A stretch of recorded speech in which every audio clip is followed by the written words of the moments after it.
Greetings, dear subscribers and casual listeners of my channel. In the magical world created by J.K. Rowling, spells play a central role. They bring magic to life, making it thrilling, dangerous, and sometimes downright ridiculous. Among the hundreds of charms and curses, there are those that raise more eyebrows than excitement, spells whose practical use is questionable at best, and some seem to exist purely as a joke. Today we're diving into the strangest, most useless, or simply absurd spells in the Harry Potter universe. Enjoy the video. Number 1. Malephors. Now let's start with perhaps the most eccentric spell. Malephors, its effect. It conjures a pumpkin and slams it down over the victim's head. And not in a cute Halloween way, but it looks more like their head becomes a vegetable. But the real question is, why? In a duel? Not likely.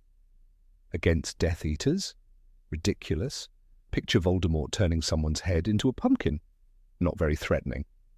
In a world where Expelliarmus, Stupefy, and Avada Kedavra exist, this spell feels like comic relief. Number 2. Alate Ascendare. Next up is a spell that even die-hard fans scratch their heads over. Alate Ascendare. It never appears in the books but was used in the films. Lockhart cast it on a snake during Harry and Malfoy's duel. The result? The snake shot into the air.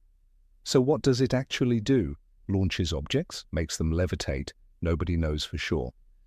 And even more confusing, why use this when we already have Wingardium Leviosa, which gives full control over an object's flight path? Number 3. Slugulus Eructo. Now for one of the most disgusting examples of wizardry, Slugulus Eructo, this spell causes the victim to vomit slugs. Yes, really. When Ron tried to use it on Malfoy, his broken wand backfired and he ended up cursed himself. But even if it had worked, what's the point? How does it work? Where do the slugs come from? Why would anyone invent this revolting curse? Aside from teaching someone a very gross lesson, it seems utterly useless. Number 4. Locomotor Mortis. This one fuses the target's legs together, making them hop around awkwardly, and as we saw with Neville. At first glance it seems clever, but there's a problem. Wizards also have Petrificus Totalis, which paralyzes the entire Hulk's body. Why glue someone's legs when you can completely freeze them? It's hard to justify, and its use seems highly situational at best. Number 5. Brachium Emendo. We'll end with the most dangerous and bizarre of all healing spells, Brachium Emendo.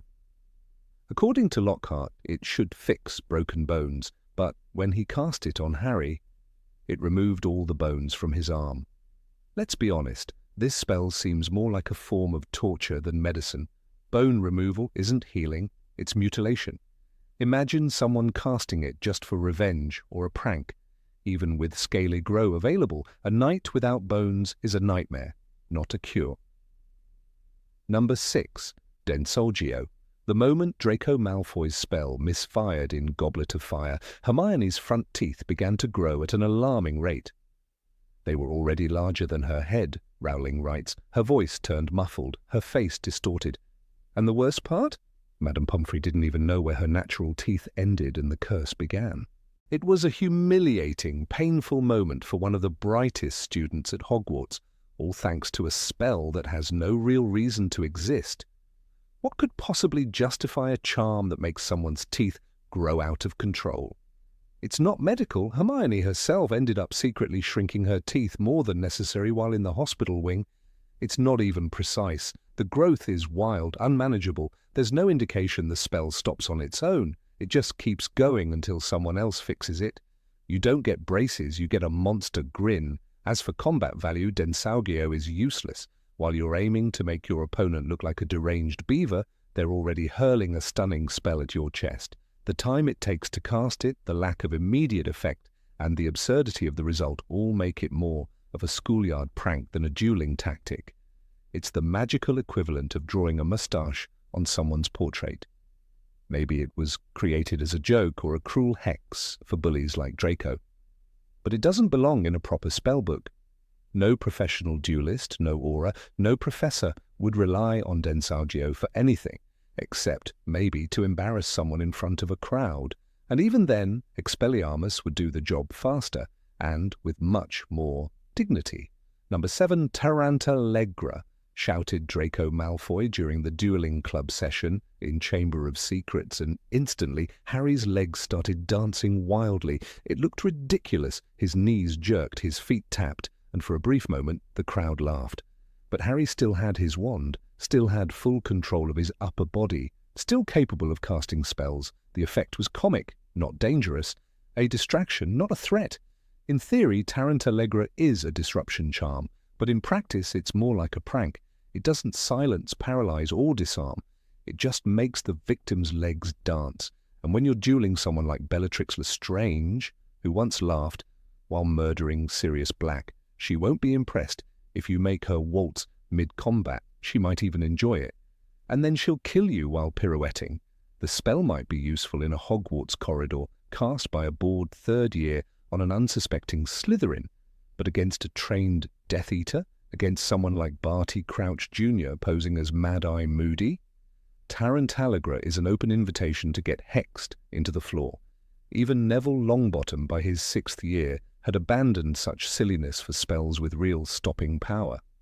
There's a reason we never see Dumbledore use Tarantalegra, or Snape, or any member of the Order of the Phoenix, because no matter how funny it is to make someone tap dance in a world of Avada Kedavra and Cruciatus, you don't want your legacy to be the guy who made Voldemort moonwalk.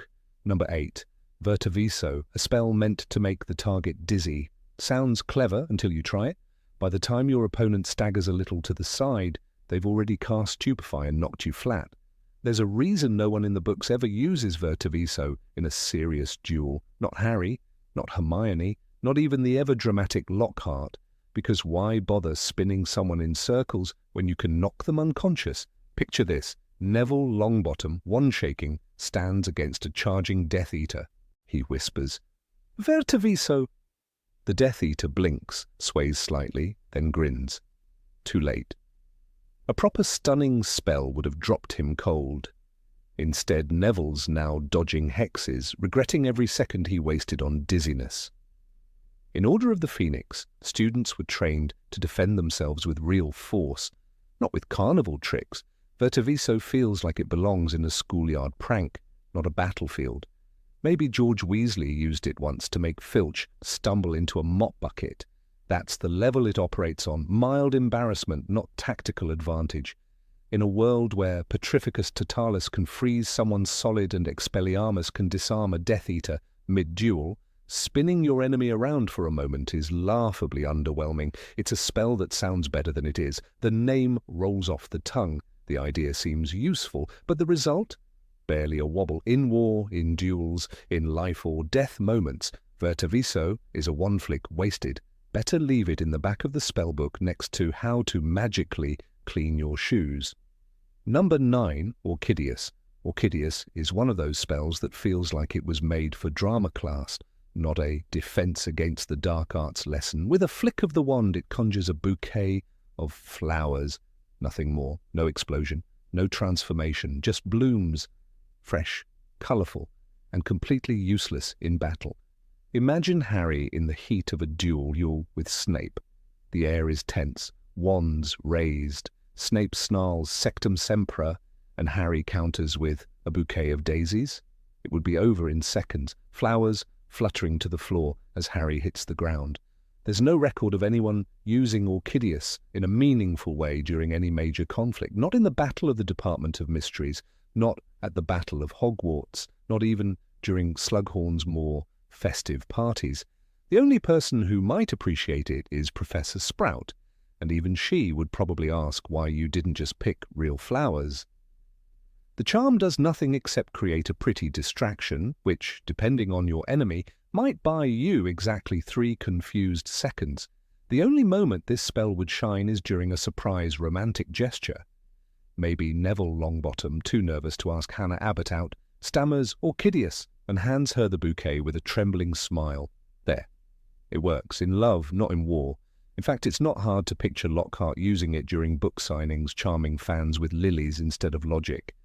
But if you're dueling a Death Eater and think a bunch of tulips will save you, think again. Orchideus belongs in weddings, not wand duels. And that's what makes it so wonderfully ridiculous. In a world of dark magic, curses and powerful charms, this one's just trying to say, I like you. Number 10. Pesky Pixie Pestanomy. Pesky Pixie Pestanomy! Shouted Gilderoy Lockhart, wand raised dramatically. In Chamber of Secrets, this was his moment to shine, or so he thought. The classroom was in chaos. Dozens of Cornish pixies flew around, tearing books, pulling hair, and smashing glass. Lockhart waved his wand with flair. Nothing happened, not even a flicker. The pixies didn't flinch. In fact, one of them plucked his wand straight from his hand. It was a disaster. Hermione had to act fast, casting a proper spell to trap the pixies in a cage. Ron and Harry stared, stunned, as Lockhart casually suggested the students clean up the mess. I must ask you not to scream. It might provoke them, he said, retreating like a man whose only real magic was a good hair day. Pesky Pixie Pestanomy, the spell he invented, or stole, had proven utterly useless. It wasn't even mildly distracting. The pixies didn't just ignore it, they seemed to mock it. This spell stands as a monument to magical nonsense, a string of syllables crafted more for dramatic effect than practical use. It sounds like a tongue twister, not a weapon. Lockhart loved flair over function. Celebrity is as celebrity does, he often said. And this spell, flashy and hollow, matched his philosophy perfectly.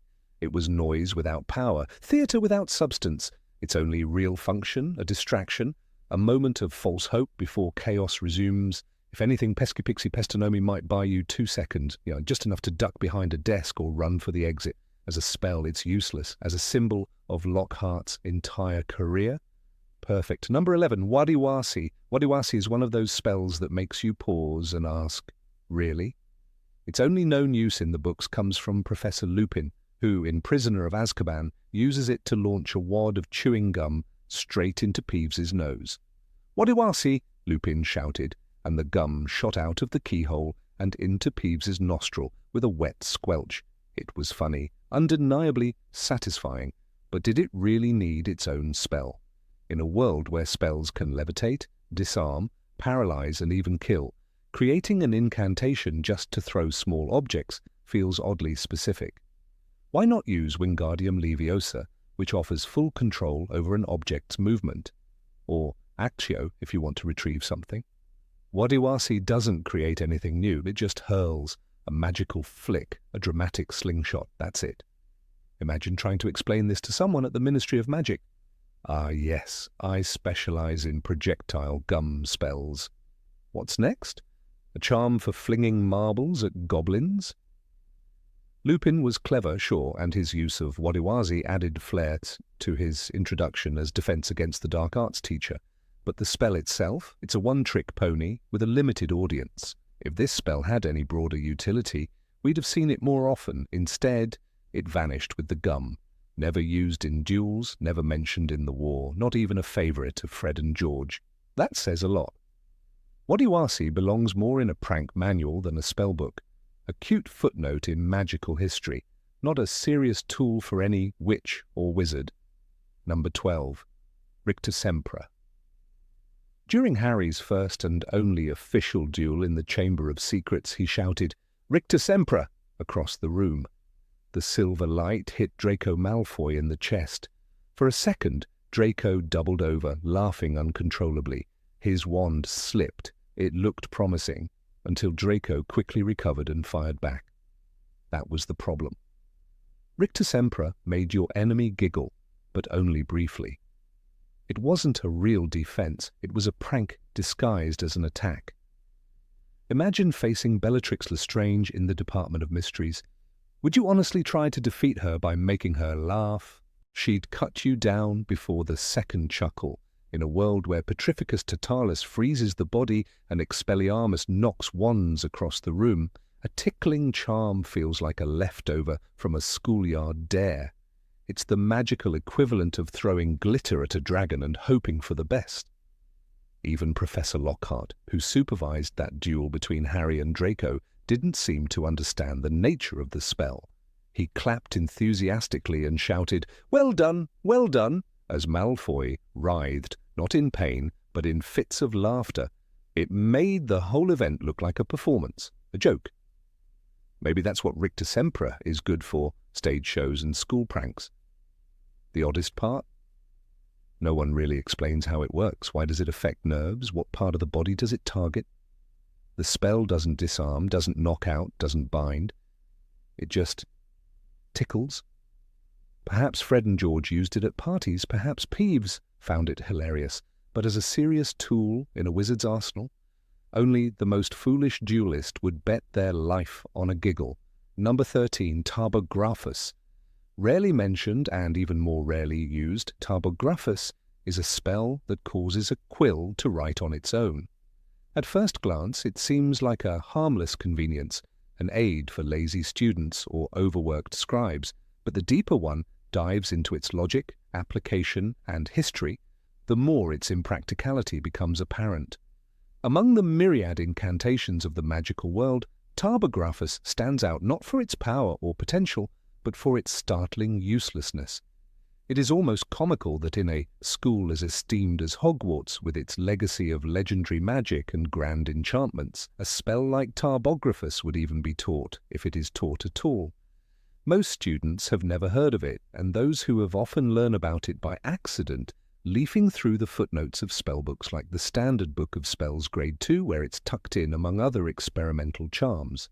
When Hermione Granger once referred offhandedly to spells with limited utility during a late-night study session, one could imagine this spell at the top of her internal list.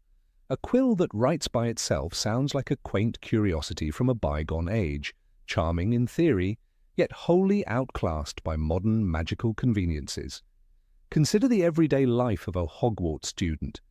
In a castle where moving staircases and talking portraits are the norm, the idea of needing a spell to animate a quill feels oddly mundane. Students like Ernie Macmillan or Parvati Patil are more likely to use auto-answer quills, a much more advanced and reliable tool that can not only write but also anticipate exam questions or mimic handwriting.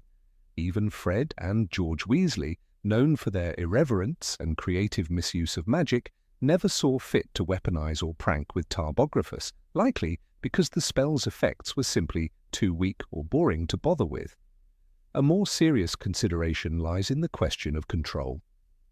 When one casts Tarbographus, what exactly does the enchanted quill record? Does it take dictation from spoken words? Does it extract thoughts directly from the caster's mind? Or does it simply write whatever it feels like, interpreting random stimuli in its own whimsical way? The magical properties of such an object are never clearly defined, which makes its use not just impractical, but potentially disastrous. Imagine trying to write your potions essay, only to find the quill meandering off topic, detailing your lunch or thoughts about Quidditch instead. A noteworthy anecdote is found in a lesser-known archive of Hogwarts' internal disciplinary records. In 1973, a fourth-year Ravenclaw named Lynette Featherstone attempted to use Tarbographus during her History of Magic OWL preparation. According to her account, the quill began transcribing her inner thoughts aloud, blending actual lecture notes with her growing resentment toward Professor Binns. The result was a highly inappropriate scroll that described Binns as a floating sack of monotony and speculated whether he even remembered he was dead. The enchanted quill's writing became erratic, switching mid-sentence to gossip about classmates and finally scribbling "I'm bored, let's draw a hippogriff," before Lynette managed to cancel the spell. That a single miscast spell could lead to such embarrassment illustrates the peril of using unreliable magic. Indeed, in a world where spells like Protego or Alohomora have precise, predictable outcomes, a spell like Tarbographus appears laughably flimsy. It lacks the precision and clarity that define functional enchantments. Even spells used primarily for amusement, such as Mimble Wimble or Rictus Emperor, have a defined purpose and effect. Tarbographus, in contrast, offers only ambiguity and a thin veneer of utility. Furthermore, the practical alternatives to this spell are numerous and far superior. Copying charms allow witches and wizards to duplicate entire documents instantly. Dictation quills can take down spoken words with perfect accuracy and formatting. Rita Skeeter famously used an enchanted quick quotes quill during her interview with Harry Potter in The Goblet of Fire. Though it exaggerated and fabricated, it still functioned more effectively than anything Tarbographus could offer. As the book narrates, the quill was lying on a nearby table, scribbling notes by itself on a long scroll of parchment. While the quill may have been biased, it did not malfunction. Its parameters were simply misused. Tarbographus, however, cannot even boast that level of consistency. Even if we step outside the classroom and into the Ministry of Magic, where bureaucrats are buried under mountains of paperwork, there is little room for such a spell. Magical typewriters and enchanted dictation scrolls streamline bureaucratic functions far better than a rogue quill. One can easily imagine a young intern in the Department of Magical Accidents and Catastrophes trying out Tarbographus, only to have the quill scrawl irrelevant doodles during a meeting with the Wizengamot. That such a tool is considered magic speaks more to the eccentricity of spell classification than to its actual utility. Some defenders of the spell, though few and far between, argue that Tarbographus represents a charming relic of pre-modern wizardry, when witches and wizards were first experimenting with object animation. Before the invention of self-inking quills and modular transcription spells, perhaps a self-writing quill was viewed as novel or even revolutionary. But the same could be said for chamber pots that vanish waste with a whisper, and we don't sing ballads about them either. Nostalgia is not enough to salvage the spell's relevance. The spell's very name, Tarbographus, is almost suspiciously obscure, derived from the Greek grapho to write, and an uncertain prefix that scholars believe may stem from a corruption of tarbo, meaning to trouble or to stir. The etymology suggests confusion rather than clarity. It is a name that evokes fuss, not function. The fact that no major magical figure, no Dumbledore, no Flitwick, no even Lockhart, ever discusses the spell only underlines its obscurity. It exists like magical lint, present, but ultimately forgettable. Number 14, Apparitium. In the vast tapestry of spells woven throughout the Harry Potter saga, some enchantments dazzle with their practicality and dramatic flair, Expelliarmus, Lumos, Actio. Others, however, flicker briefly on the page and vanish, leaving readers with a lingering question: what was the point? Among these obscure incantations lies one of the most curious and arguably most dispensable spells in the magical repertoire, Apparitium, the revealing charm. Its purpose? To uncover invisible ink, simple, neat, and almost entirely unnecessary. When Hermione Granger first introduces the spell in Harry Potter and the Chamber of Secrets, she wields it with her usual enthusiasm for magical knowledge. Upon discovering Tom Riddle's diary, she attempts to reveal any hidden writing. Hermione took the diary and opened it. She held her wand over the blank pages and said, "Apparitium, Chamber of Secrets, Chapter 13. Nothing happens. The pages remain blank, not even a trace of faded ink. It's an underwhelming moment, especially considering Hermione's reputation for success with academic magic. This brief instance marks one of the extremely rare uses of the spell in the entire series. For a world so saturated with secrets, concealment, and hidden messages, one might expect such a spell to be indispensable. But it isn't. The books never place it in a position of pivotal importance. Instead, it hangs in the background, underused, overlooked, and in many ways redundant. The problem with Apparitium is not merely its rarity, but its narrow utility. A spell that reveals invisible ink might seem helpful in the right context, but within the magical world, there are countless more robust ways to detect concealment. Take the Marauder's Map, for instance. Created by James Potter, Sirius Black, Remus Lupin, and Peter Pettigrew, it requires a specific password. I solemnly swear that I am up to no good to be activated. Apparitium does not work on it. The magic involved is far too complex. This sets a precedent. Truly magical secrets are guarded by layers of enchantment far more powerful than a basic revealing charm. More revealing is the way the series handles secrets and hidden knowledge. Wizards rely heavily on objects, potions, and even creatures to protect or unveil truth. Think of the pensieve used by Dumbledore to explore memories. Think of Veritaserum, the truth serum so strong the Ministry tightly regulates it. Or the enchanted books in the restricted section of the Hogwarts library, which literally bite back when touched without permission. Against such formidable magical defenses, the idea of a spell meant for invisible ink seems quaint, almost laughable. Even the concept of invisible ink is puzzling in a world with so many advanced concealment methods. Why hide text with a muggle-like trick when one can simply enchant a page to obliterate itself unless opened by the right person? Why not transfigure the message into a completely different object? Wizards can turn teacups into rats and change their appearances entirely. Why would anyone rely on lemon juice or enchanted ink to obscure information when they can weave a Fidelius charm? The wizarding world's sophistication undermines Apparicium further. In Harry Potter and the Order of the Phoenix, the students of Dumbledore's army create a secret means of communication using enchanted coins. These change the date based on the time of the next meeting, triggered by the Protean charm, a spell that links multiple objects together. This is high-level magic taught by Hermione. Again, no invisible ink, no revealing charms, just creativity and complexity.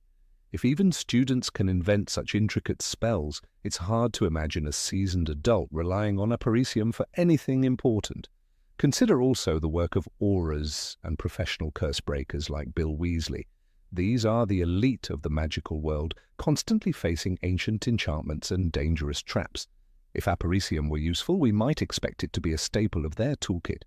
But there is no mention of it in any operation carried out by the Order of the Phoenix, nor in the Gringotts Vault break-in, where layers of protective spells and duplication curses make ink-based secrets seem laughably primitive. Moreover, Dumbledore himself never employs Apparicium, even though he uncovers some of the most enigmatic truths in the series. When he attempts to discover the secret of the Horcruxes, he doesn't wave his wand over old parchment in hopes of revealing hidden ink. He investigates, theorizes, collects memories, and relies on deeper forms of magic. This absence is telling.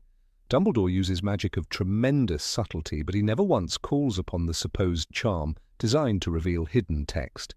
Perhaps he finds it as obsolete as we do.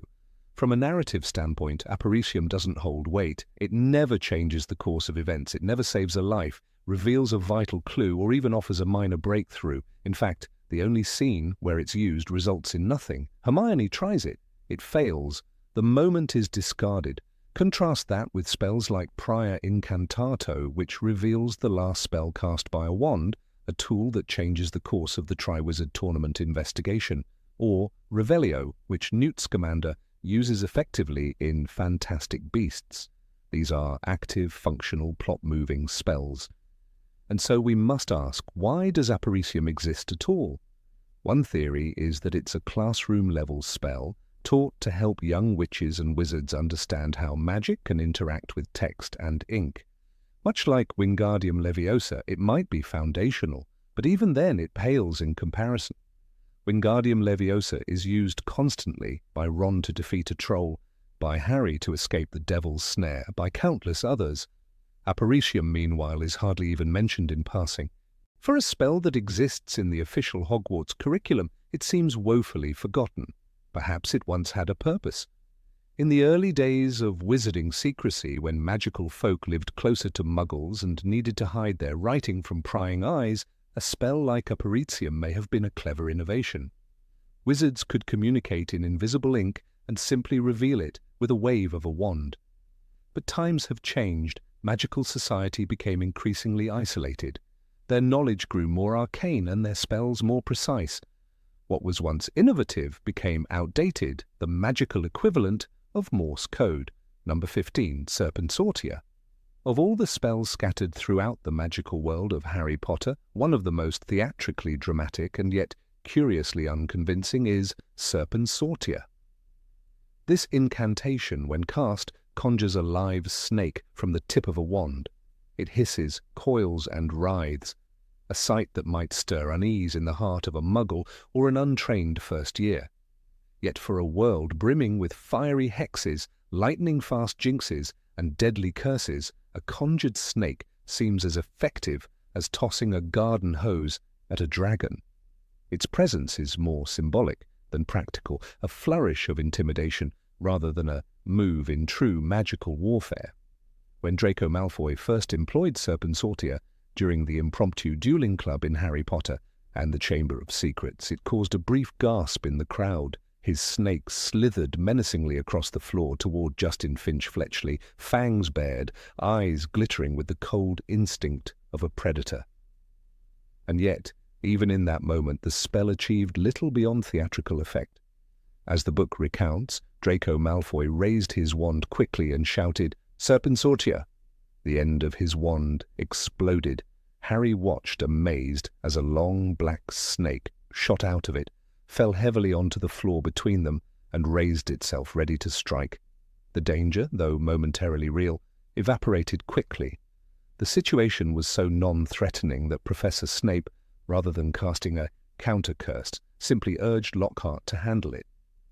Lockhart predictably made a mess of it, leading to the snake focusing on Justin, and only Harry's intervention, speaking Parseltongue, de-escalated the situation. But beyond that moment of schoolyard flair, where does this spell belong? In duels, speed and precision matter. Spells like Expelliarmus, Stupefy, or Protego are foundational. In dark encounters, one expects the flash of the Cruciatus Curse or the venom of Sectum Sempra.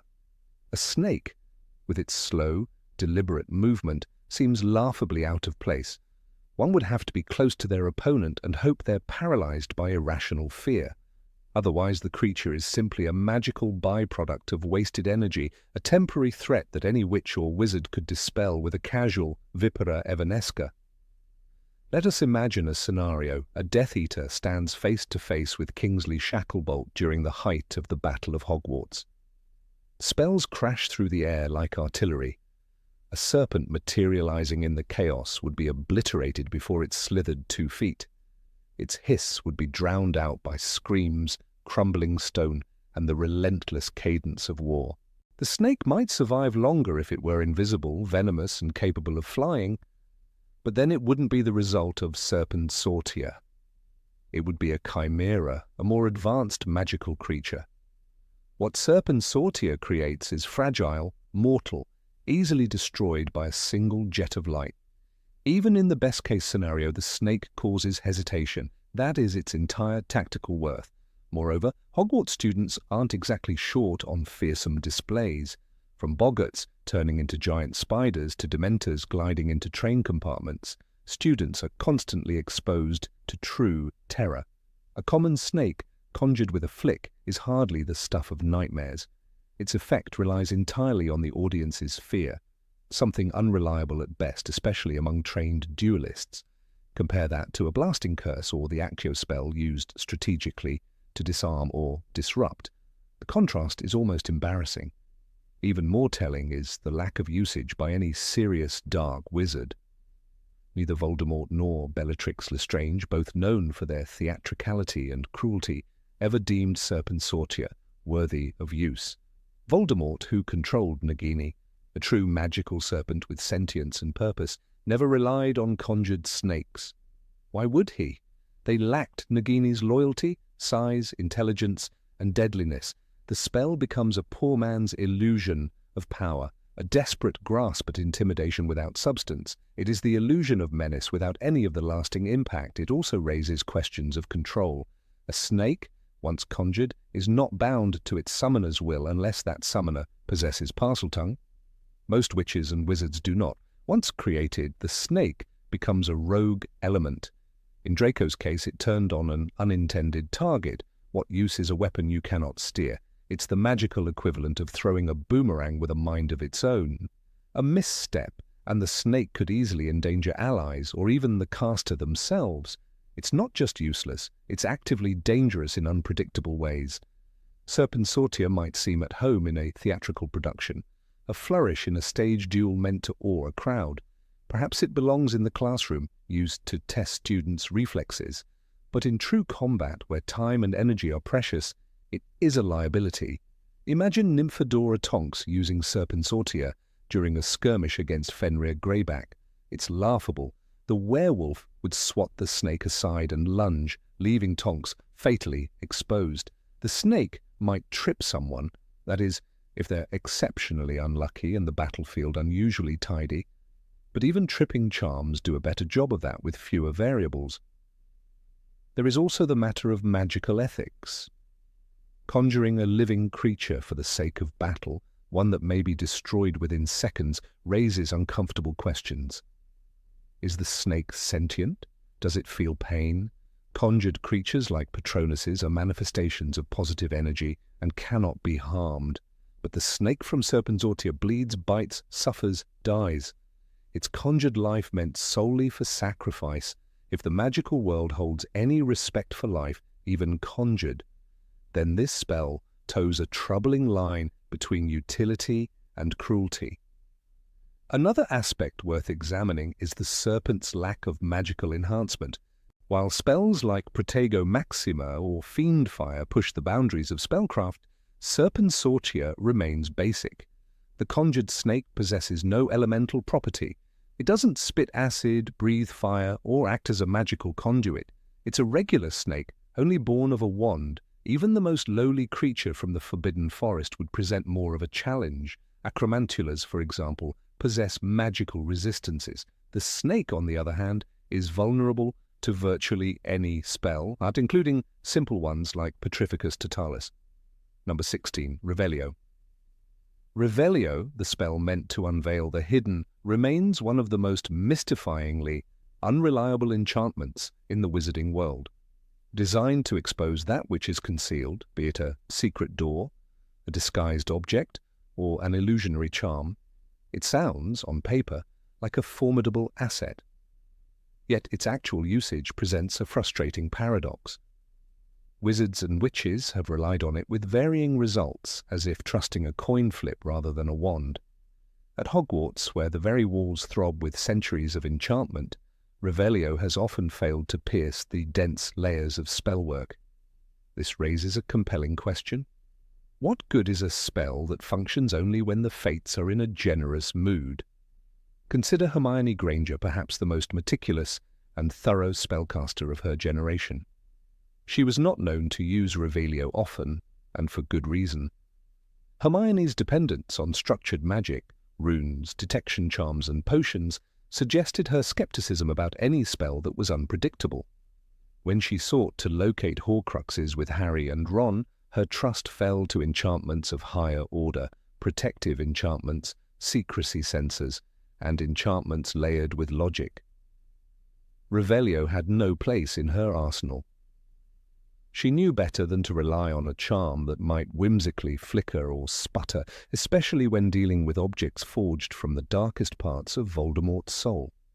The Marauder's Map offers one of the most damning critiques of Revelio's limitations. This enchanted parchment, crafted by James Potter, Sirius Black, Remus Lupin, and Peter Pettigrew, none of whom were even of age at the time, rendered itself completely invisible at will. It required a specific incantation, I solemnly swear that I'm up to no good, to activate, and, mischief managed, to hide again. Despite its seemingly juvenile origins, it was powerful enough to deflect even Albus Dumbledore's efforts to fully decode it. And what of Revelio? Ineffective, the spell failed to penetrate the map's enchantments. If a group of mischievous teenagers could outwit it, what does that say about its reliability? Even in the case of Barty Crouch Jr., who spent months impersonating Mad-Eye Moody at Hogwarts using Polyjuice Potion, Revelio played no role in uncovering his deception. It was Dumbledore's acute observation and Severus Snape's potion expertise that brought the truth to light. A spell designed to expose the false could not see past a simple potion. Dumbledore, who certainly knew Revelio, did not employ it. Instead, he physically confronted Crouch, revealing him by force and veritaserum. Had Revelio worked as advertised, the impostor would have been unmasked in September, not June. But the spell remained silent, blind, useless. It is tempting to believe that the spell might be more effective in simpler cases. Yet even in low-risk scenarios, its application is scattershot.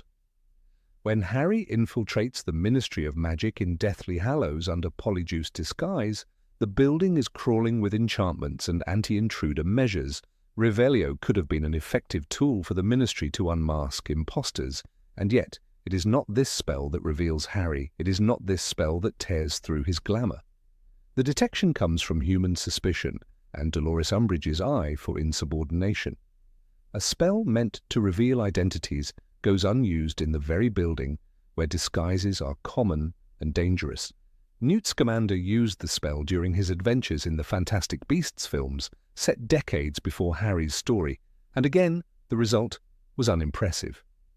When he attempts to use Revelio to discover hidden enchantments or creatures, the effects are subtle at best. In one instance, he uses it to identify a concealed magical suitcase. It works, eventually. But the process is slow, clumsy, and would have failed had the suitcase been cloaked with more sophisticated magic. As a magizoologist dealing with beings who can literally vanish from sight or change form entirely, Newt should have depended on Revelio. But he didn't. He trusted his senses, instincts, and specialized magical knowledge far more. The Room of Requirement at Hogwarts embodies everything that Revelio should be able to uncover, but cannot. It's a shifting, sentient space that appears only when summoned through desperate need. Its entrance is a blank stretch of wall. Revelio fails entirely here. No matter how urgently cast, it cannot detect the room. Even as students used it as a sanctuary from the Carrows, even as Dumbledore's army met there in secret, the spell offered no clue. Filch walked its corridor daily, never suspecting a thing. If Revelio were what it claimed to be, the room's secrets would have unraveled in an instant.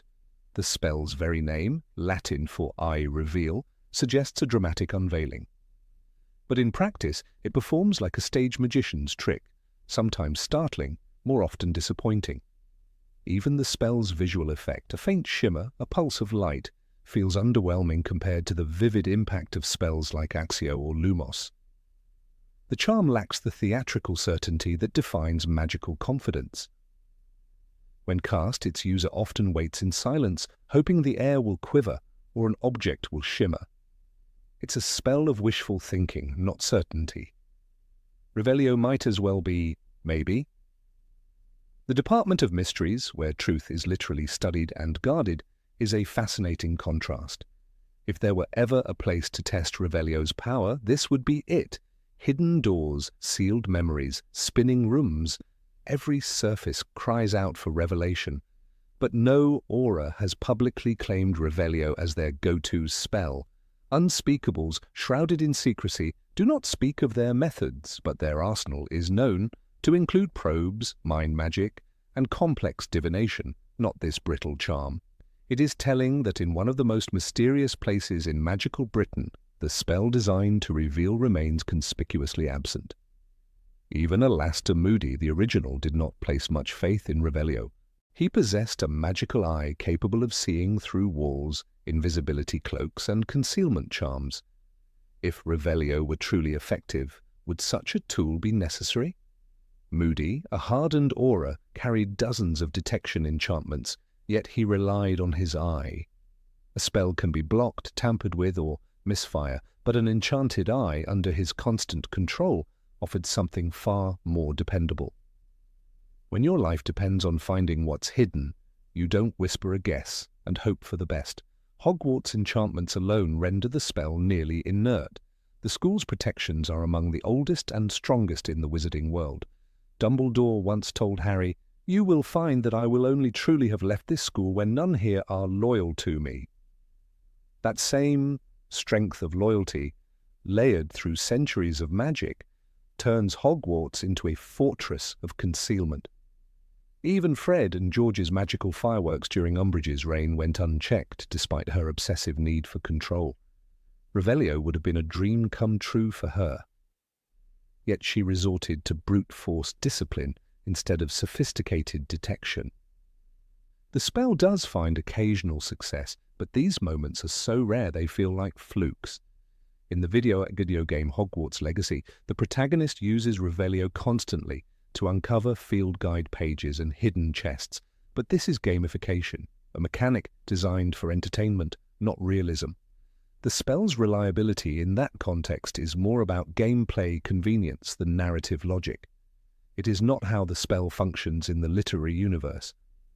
In the books, no such clarity exists. In the real, magical world of Harry Potter, it remains a gamble. When Harry first inherits the invisibility cloak, a deathly hallow no less, no charm, not even Revelio, manages to detect it. This legendary artifact offers perfect concealment, and multiple characters over the years attempt to discover Harry beneath it.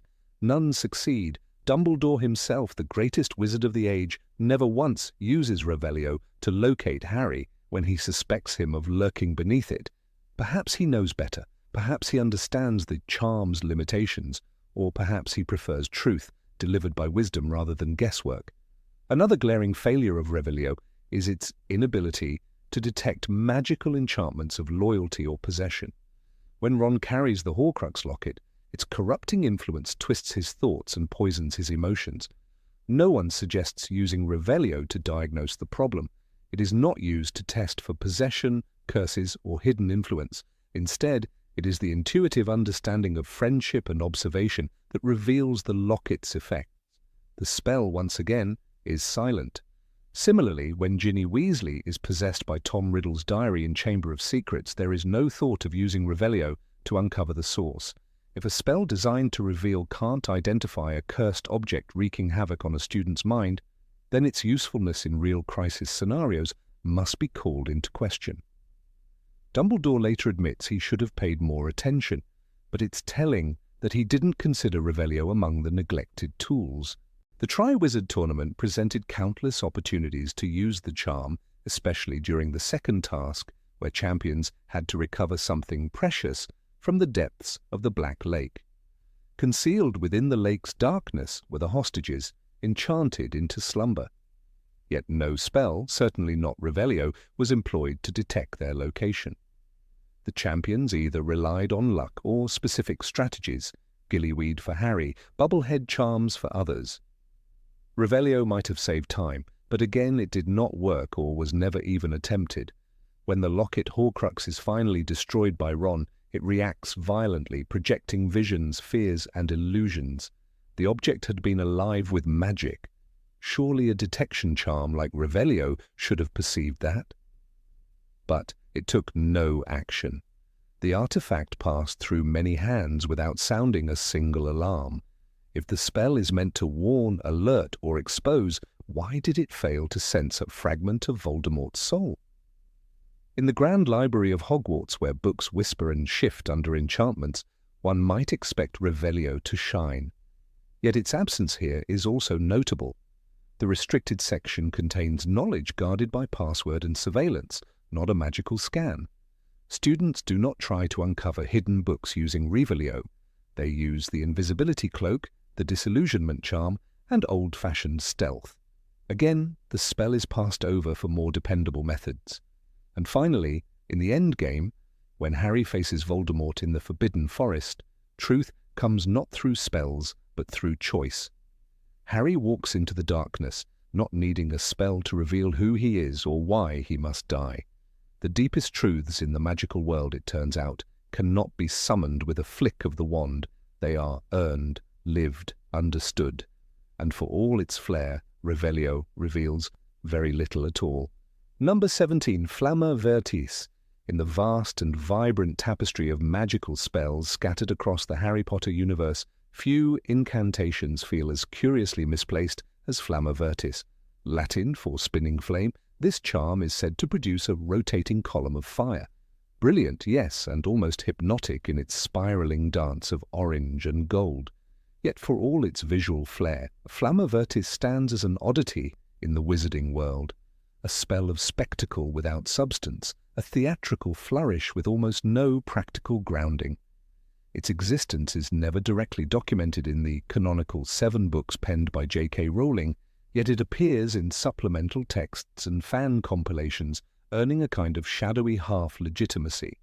One might argue it fits neatly in the same category as Wadiwasi, the charm that sends chewing gum zooming up a keyhole. Amusing, certainly, but rarely the spell a witch or wizard reaches for in dire moments. Still, Wadewasi had its practical day in Remus Lupin's classroom. Flamma Vertis, by contrast, remains unanchored from any meaningful use. Consider a world where magic is, by necessity, functional. Wizards light fires with Incendio, open locks with Alohomora, shield themselves with Protego, and heal with Episci. Each charm, hex, or curse serves a defined role in magical society, whether mundane or momentous. Even mischief finds purpose. Fred and George Weasley's arsenal of joke spells were tools of commerce, creativity, and resistance. In this universe, magic, without purpose, quickly fades into obscurity or novelty. And Flamma Vertis, its only known function is aesthetic. There are no tales of a duelist halting a dark wizard with a twirl of spinning flame. No professor at Hogwarts is seen demonstrating its use in defense against the dark arts. No aura has ever credited the charm with saving a life or even buying a moment's escape. In fact, even in celebratory settings, where flamboyance might be an asset, more dynamic options exist. The Weasley twins' portable swamp, their fireworks that morph into dragons, and Catherine wheels far surpass a rotating fire spiral in flair and narrative presence. The closest historical reference we have for something remotely resembling Flamma Vertis comes from a footnote in Bathilda Bagshot's A History of Magic, in which she describes an unnamed decorative spell favoured by mid-17th century French witches for masquerade galas. These witches, it seems, were particularly fond of illusions and light shows, yet even these spectacles were woven into political manoeuvring and social manipulation. Their charms concealed identities, whispered secrets, and gave the illusion of grandeur. Flamma Vertis lacks even this subtext. Suppose we revisit one of the most heated magical confrontations in the books, the Battle of the Department of Mysteries. As Harry, Hermione, Ron, Neville, Ginny, and Luna fought against Death Eaters, every spell served a purpose. Stunning, shielding, disarming. Even Luna's graceful, non-verbal magic had edge and intent. Can one imagine any of them halting mid-battle to summon a glowing, rotating flame? The very idea borders on the absurd. The spell would spin harmlessly while curses whizzed past, a beacon of distraction and nothing more. Or imagine the chilling moment when Harry stands on the astronomy tower, watching Albus Dumbledore weaken under the effects of a potion. Draco Malfoy, trembling but determined, enters. The scene is heavy with tension, with destiny pressing its weight on the very stones of Hogwarts. In that crucible of fate, what use would Flamma Vertis be? No threat, no comfort, no aid. Not even a poetic gesture. A swirling flame would have felt comically out of place, like a misplaced stage cue in a funeral march. There's a reason so many magical spells are grounded in combat or healing. Necessity breeds utility. Even the most obscure spells find second lives in unexpected contexts. Take Rictus Sempra, the Tickling Charm. It began as a classroom prank and ended up used by Harry during his dueling club match against Draco Malfoy. Yet Flamma Vertis has never crossed this boundary. It has never leapt from curiosity to tool, from show to survival. If any moment offered a stage for such a flourish, it would be the Yule Ball. Held during the Triwizard Tournament, the Yule Ball was an opulent, dazzling affair. Magic danced in every corner. Floating candles, enchanted snow, self-warming punch. Surely, if Flamma Vertis had any true home, it would be among these luxuries. And perhaps it was. Perhaps a seventh-year Hufflepuff conjured the flame spiral near the punch bowl, drawing a few polite claps before guests returned to their butterbeer. Yet even in this setting, the spell would pale beside more dynamic enchantments. Why summon a single flame spiral when a wand flick can bring orchestras to life? Even Gilderoy Lockhart, the self-obsessed peacock of magical showmanship, never mentions using such a spell. Lockhart favoured memory charms and dramatic illusions, all carefully curated to flatter his fabricated fame. A spinning flame would have suited his ego, bold but hollow. And yet it is absent from his books, absent from his tales, absent even from his classroom misfires. That silence speaks volumes. In the depths of the forbidden forest, where magic must contend with ancient forces and primal threats, Flamma Vertis would be worse than useless. It would be dangerous. The swirling fire might attract predators, alert centaurs, or provoke the ire of Aragog's children. Magic in such settings must be quiet, precise, reactive. A glowing beacon would make one a target. It is perhaps in this light that we understand Flamma Vertis, not as a failure of magical design, but as a relic of excess, a spell that emerged not from need, but from indulgence. Not all magic is born equal. Some is birthed in war, some in healing, and some, like this, in vanity. It is magic for its own sake, art without anchor. And yet art does have value, does it not? There's something to be said for wonder, for wonder's sake. A child watching a spiral of flame dance in the air might feel awe, joy, the spark of inspiration. It's not entirely useless, only miscast. Perhaps Flamma Vertis belongs not in a duelist's wand holster, but in a classroom of young witches learning to love the feel of magic at their fingertips. Professor Flitwick, known for his charm expertise, might have found a use for it in his charms club, a demonstration perhaps to inspire creativity, to show how spellwork can become art. He once exclaimed, "A well-executed charm is a beautiful thing." And perhaps in those rare and specific settings, a spiral flame could be considered beautiful. Not useful, but beautiful. Yet even beauty has competition. The spell Lumos casts light. Steady, focused, and easily controlled. Lumos Maxima brightens an entire room. Both are far more effective than a spinning torch of fire that serves more as a distraction than an illumination.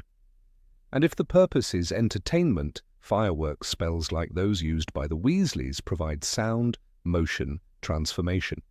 Compared to those, Flamma Vertis seems timid, almost insecure in its singular note. During the Battle of Hogwarts, where every corridor became a crucible and every student a soldier, spells erupted like thunder. Stone cracked, magic clashed, fear and courage collided. And nowhere, and even in the chaos of Fred and George's contributions, was there mention or whisper of a spinning flame. There was no time for aesthetic spells, no space for gestures without consequence. The battlefield rejects beauty without utility. Even in the Ministry of Magic, where illusion and appearance often hold sway, Flamma Vertis would find few admirers. The bureaucrats of the Department of Magical Transportation, the grim-faced auras, the steely-eyed unspeakables. None would find room for a charm that merely glows and spins. Paperwork is not impressed by sparks. The room of requirement, that mystical chamber which gives you what you need, would likely never provide a wand preloaded with Flamma Vertis, for when a room is called upon in desperation or danger, need dictates provision, and need, brutal, honest, functional, would never cry out for a spinning flame. Even within magical duels designed for exhibition, where flair is expected and elegance praised, Flamma Vertis would falter. Consider the televised dueling circuits in continental Europe. Yes, spellcasting there is more theatrical, more stylized, but even so spectators crave tension, stakes, power. A spinning fire might be clapped politely the first time, but it would never become signature. It lacks bite. It is the magical equivalent of a decorative sparkler in a world where dragons roam and Death Eaters rise. The spell's only conceivable role in modern magical society is as a party trick, something to show off at a wedding perhaps, or to impress muggles who mistake it for digital effects. But therein lies the problem. Magic in Rowling's universe is never reduced to mere party tricks. Even the smallest charm carries risk, consequence, meaning. Even the most basic hex can change the course of a story. Flamma Vertis, by contrast, hovers at the edge, real but narratively forgotten. Its legacy is silence, its impact is a shrug. And in the richly textured universe of Harry Potter, where even the simplest spells leave scars or memories, that silence may be the loudest verdict of all. Number 19, Abublio. The name alone feels like a whisper, lost in a classroom full of more potent incantations. In a universe where spells mend bones, open secret passageways, control minds, and even kill, Ibublio lingers like a forgotten toy in a chest of dangerous relics. It creates soap bubbles, bright, harmless, iridescent spheres that float aimlessly through the air. Charming, perhaps, useful. That's where the spell falters, gasping for purpose in a world that thrives on utility and precision. The magic of Ibublio is rooted in the whimsical, not the practical. Yet its very absurdity brings to light just how narrowly defined power can be in the wizarding world. At Hogwarts, students often chase prestige through spells that yield tangible results, ones that demonstrate strength, cunning, or intellect. Take, for example, Hermione Granger's mastery of Alohomora in first year, or Harry's eventual command of the Patronus charm. These were spells that changed outcomes, that offered protection or access. But Ibublio, it was a flourish, a child's amusement. A student might learn it in a charms class, perhaps when Professor Flitwick was in a particularly buoyant mood, looking to lift spirits before exams. Even then the reaction was tepid at best. Giggles from first years, eye rolls from the older students. In the grand spectrum of magic, Ibublio sat sheepishly in the corner. There was a moment during the Triwizard tournament, brief but unforgettable, when this spell made an accidental appearance. During the second task, while champions prepared for a battle under the water, a nervous fourth-year Ravenclaw tried to demonstrate moral support from the stands. Waving her wand with unsteady hands, she meant to cast a charm to amplify her voice. Instead, she muttered Ibublio with too much flair. A swarm of bubbles erupted from her wand, floating down over the Black Lake like a bath-time accident. The crowd barely noticed. Cedric was already underwater. Fleur was adjusting her gillyweed. The bubbles burst one by one against the surface, unnoticed and irrelevant. Even in the classroom, its absurdity became the butt of jokes. During an especially intense Defense Against the Dark Arts lesson in Harry's 6th year, Professor Snape had students perform spells that could deflect dark curses. Dean Thomas managed to create a rudimentary Protego. Hermione, of course, conjured a flawless shield. But when Neville Longbottom hesitated, wand trembling, and accidentally whispered Ibublio out of sheer anxiety, the room filled with bubbles. They popped harmlessly against Snape's black robes, leaving faint spots of moisture. The silence was oppressive. Snape stared at Neville with pure disdain and said, 10 points from Gryffindor for wasting my time with children's party tricks. Neville didn't speak for the rest of the class. Fred and George Weasley, ever the patrons of magical mischief, did attempt to weaponize Ibublio. For a brief time, they experimented with stink bubbles, charming the spell so that each burst emitted a foul odor. It worked marginally, at best. Their real breakthroughs came from their skiving snack boxes and Peruvian instant darkness powder. Ibublio returned to the drawer of failed novelties in their shop, left to collect dust beside a prototype for exploding lip balm and a jinxed whoopee cushion. And yet, the Ministry of Magic still listed Ibublio among the officially recognized spells in the Registry of Magical Charms, tucked between more respectable enchantments like Engorgio and Enervate. The inclusion was a formality, perhaps a nod to completeness rather than relevance. No aura had ever used it in the field. No healer at St. Mungo's had ever requested it during triage. Even squibs, who sometimes dabbled in magical theory, laughed at its futility. What makes Ibublio's existence so peculiar is that it was likely designed with innocence in mind. There was a time, centuries ago, when magic was less about defense and more about wonder. Children at Beauxbatons reportedly used it in festival dances, creating dazzling air displays of swirling bubbles in pastel colors. These were different times, times when magic was celebration rather than necessity. But that world faded, and with it, Ibublio's place in serious magical study. In one of the lesser-read appendices of Bathilda Bagshot's History of Magic, a single paragraph mentions Ibublio's origin. The spell was crafted by a witch named Petronella Fizz, who believed that every wizard should create something purely for delight. Petronella had no interest in duels or dark arts. She lived in a cottage surrounded by bubble gardens and taught local children how to laugh without fear. When she died, her wand reportedly released a single cascade of bubbles into the sky. She left the world the way she lived in it, the obituary said, light as air, impossible to hold. And yet that kind of magic, delicate and almost embarrassing in its simplicity, had no place in modern Hogwarts. Imagine a duel. Draco Malfoy sneers across the platform, wand raised. Harry, breathing heavily, counters with Expelliarmus. The wand flies. The crowd erupts. Now imagine if Harry had instead shouted Ebublio, and a stream of rainbow bubbles danced toward Draco's robes. Even Luna Lovegood, who might have appreciated the aesthetic, would raise an eyebrow. The moment would be lost. It is hard not to picture Gilderoy Lockhart enthusiastically using Ebublio during one of his staged adventures. In fact, he did. In his autobiography, Magical Me, he writes, "When confronted by the Banshee of Ballyshannon, I naturally calmed her with a dazzling display of Ebublio, enchanting the bubbles to sing in harmony." Of course, this was a lie. The real hero, a witch named Aileen O'Connor, later confirmed she had used a sound-dampening charm and a knockback hex to subdue the creature. But Lockhart's use of Ebublio added to the spell's reputation as frivolous and theatrical. There was a brief resurgence of interest in the spell during a performance by Celestina Warbeck.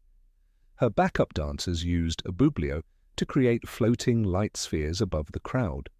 The Daily Prophet described it as a charming visual, though entirely lacking in magical substance. Celestina defended the choice, saying, "Not all magic must be meaningful, some should simply make people smile." A noble sentiment, but one that didn't convince the broader wizarding community. Even magical creatures seemed unimpressed. A third-year Care of Magical Creatures lesson once attempted to use Ebublio to entertain a group of hippogriffs. The result? Complete disinterest. The hippogriffs watched the bubbles with the same blank expression they might reserve for rustling leaves. One even tried to bite a bubble, only to recoil in offense when it popped on its beak. Hagrid laughed, but the class learned an important lesson. Not every spell is worth remembering. Still, Ebublio remains a peculiar rite of passage. First years try it, giggle and move on. It's like learning to write your name before becoming a novelist. You have to start somewhere, even if that starting point floats away and vanishes with a faint pop. The spell is harmless, which in itself is a rarity. In a world where power is measured by the ability to destroy, maybe Ebublio represents a quiet rebellion, magic that demands no fear, no defense, no control. And yet, to imagine it on an OWL exam is laughable. Picture the scene. Parchment spread out, quills scratching furiously. The examiner calls for practical demonstration. One student conjures ropes with Incarcerus, another silences a partner with Silencio, and then a brave soul steps forward, flicks their wand, and unleashes Ebublio. The room sparkles for a moment with translucent orbs, then falls silent. The examiner blinks. "Next," they say, barely concealing a smirk. Snape, in particular, had no patience for such frivolities. During his tenure as Defense Against the Dark Arts professor, he confiscated an entire set of bubble-blowing wands enchanted with Ebublio from Peeves the Poltergeist. They were found clogging the entrance to the Slytherin common room. Snape's only comment was, "If I wanted children to be distracted by air, I'd open a window." What Ebublio lacks in usefulness, it makes up for in unintended comedy. When Dobby the house elf once tried to clean the Gryffindor common room fireplace with it, believing the bubbles would carry away the soot, the result was a slippery disaster. The floor turned slick, causing Ron to slip and knock over an entire stack of wizard chess pieces. "Bloody bubbles," he muttered, soaked and humiliated. Still, some argue it has a place, albeit a modest one. Wizarding therapists have suggested it for calming anxious young witches and wizards. The soft rhythm of bubbles rising and bursting can be soothing, even meditative. There is an old folk belief, too, that catching an Ebublio bubble on your fingertip grants a moment of clarity, like a thought you almost forgot. But beliefs like that are more poetry than proof. In the end, perhaps the true tragedy of Ibublio is not that it is useless, but that it was never allowed to be anything more. It had no room to grow. In a magical culture obsessed with function and dominance, the playful often gets discarded, but maybe, just maybe, there's value in something that does nothing at all except rise, shimmer, and disappear, leaving behind only a moment of light. Number 20. Canarius. In the vast tapestry of magical spells woven throughout the Harry Potter universe, there are enchantments of formidable power, protective magic that shields against the darkest of forces, and transformative spells capable of reshaping matter itself. And then, buried amid the dazzling array of utility and danger, there is Canary Transfiguration, more widely whispered among students as the Canary Cream Curse, or simply Canarius. It is a spell, or more accurately, an enchanted effect, so bafflingly specific and ludicrous that even within the bizarrely flexible bounds of the wizarding world, its purpose remains elusive. This strange bit of magical whimsy causes the affected person to sprout canary yellow feathers, chirp like a bird, and in some cases, even momentarily explode into a flurry of flapping canaries before returning to their normal state. A temporary curse, yes, but one that leaves behind laughter, confusion, and very little else. The earliest known use of this enchantment within Hogwarts was documented during Fred and George Weasley's campaign of mischief, particularly during their development of canary creams, joke sweets sold under the Weasleys' Wizard Wheezes brand.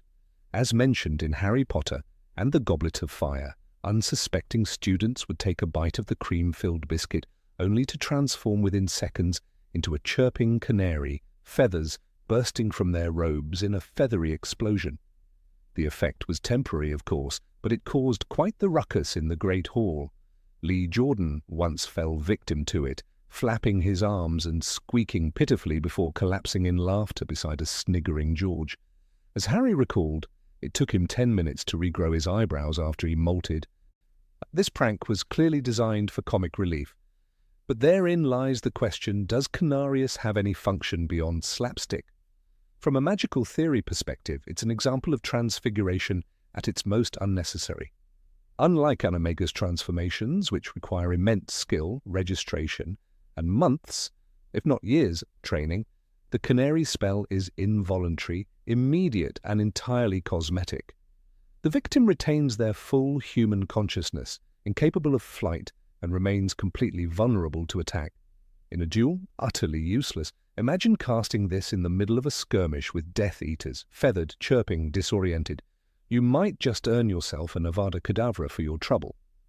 No defensive value, no offensive capabilities, not even a decent distraction unless your opponent is doubled over in laughter. Even in everyday life, its purpose seems pitifully limited. Perhaps it might serve as an alarm mechanism if the chirping is loud enough. But why choose a spell that turns someone into a squawking embarrassment when one could simply cast a sonorous charm? The momentary spectacle is its only appeal.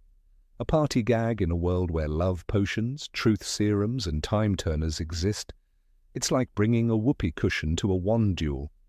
Hogwarts, for all its ancient wisdom and noble heritage, has always harboured room for such absurdities. It was in the Gryffindor common room that Ron Weasley once suffered the effects of a canary cream prank. His hands shot to his head, already feathered, as he squawked and hopped about. It was like watching a peacock have a nervous breakdown, Hermione later muttered with exasperation. But even she couldn't deny the joy that spread through the room, the shrieks of laughter, and momentary escape from the looming shadows of Voldemort and the Death Eaters. Perhaps, then, that is its secret strength, not in its magic, but in its ridiculous defiance of seriousness.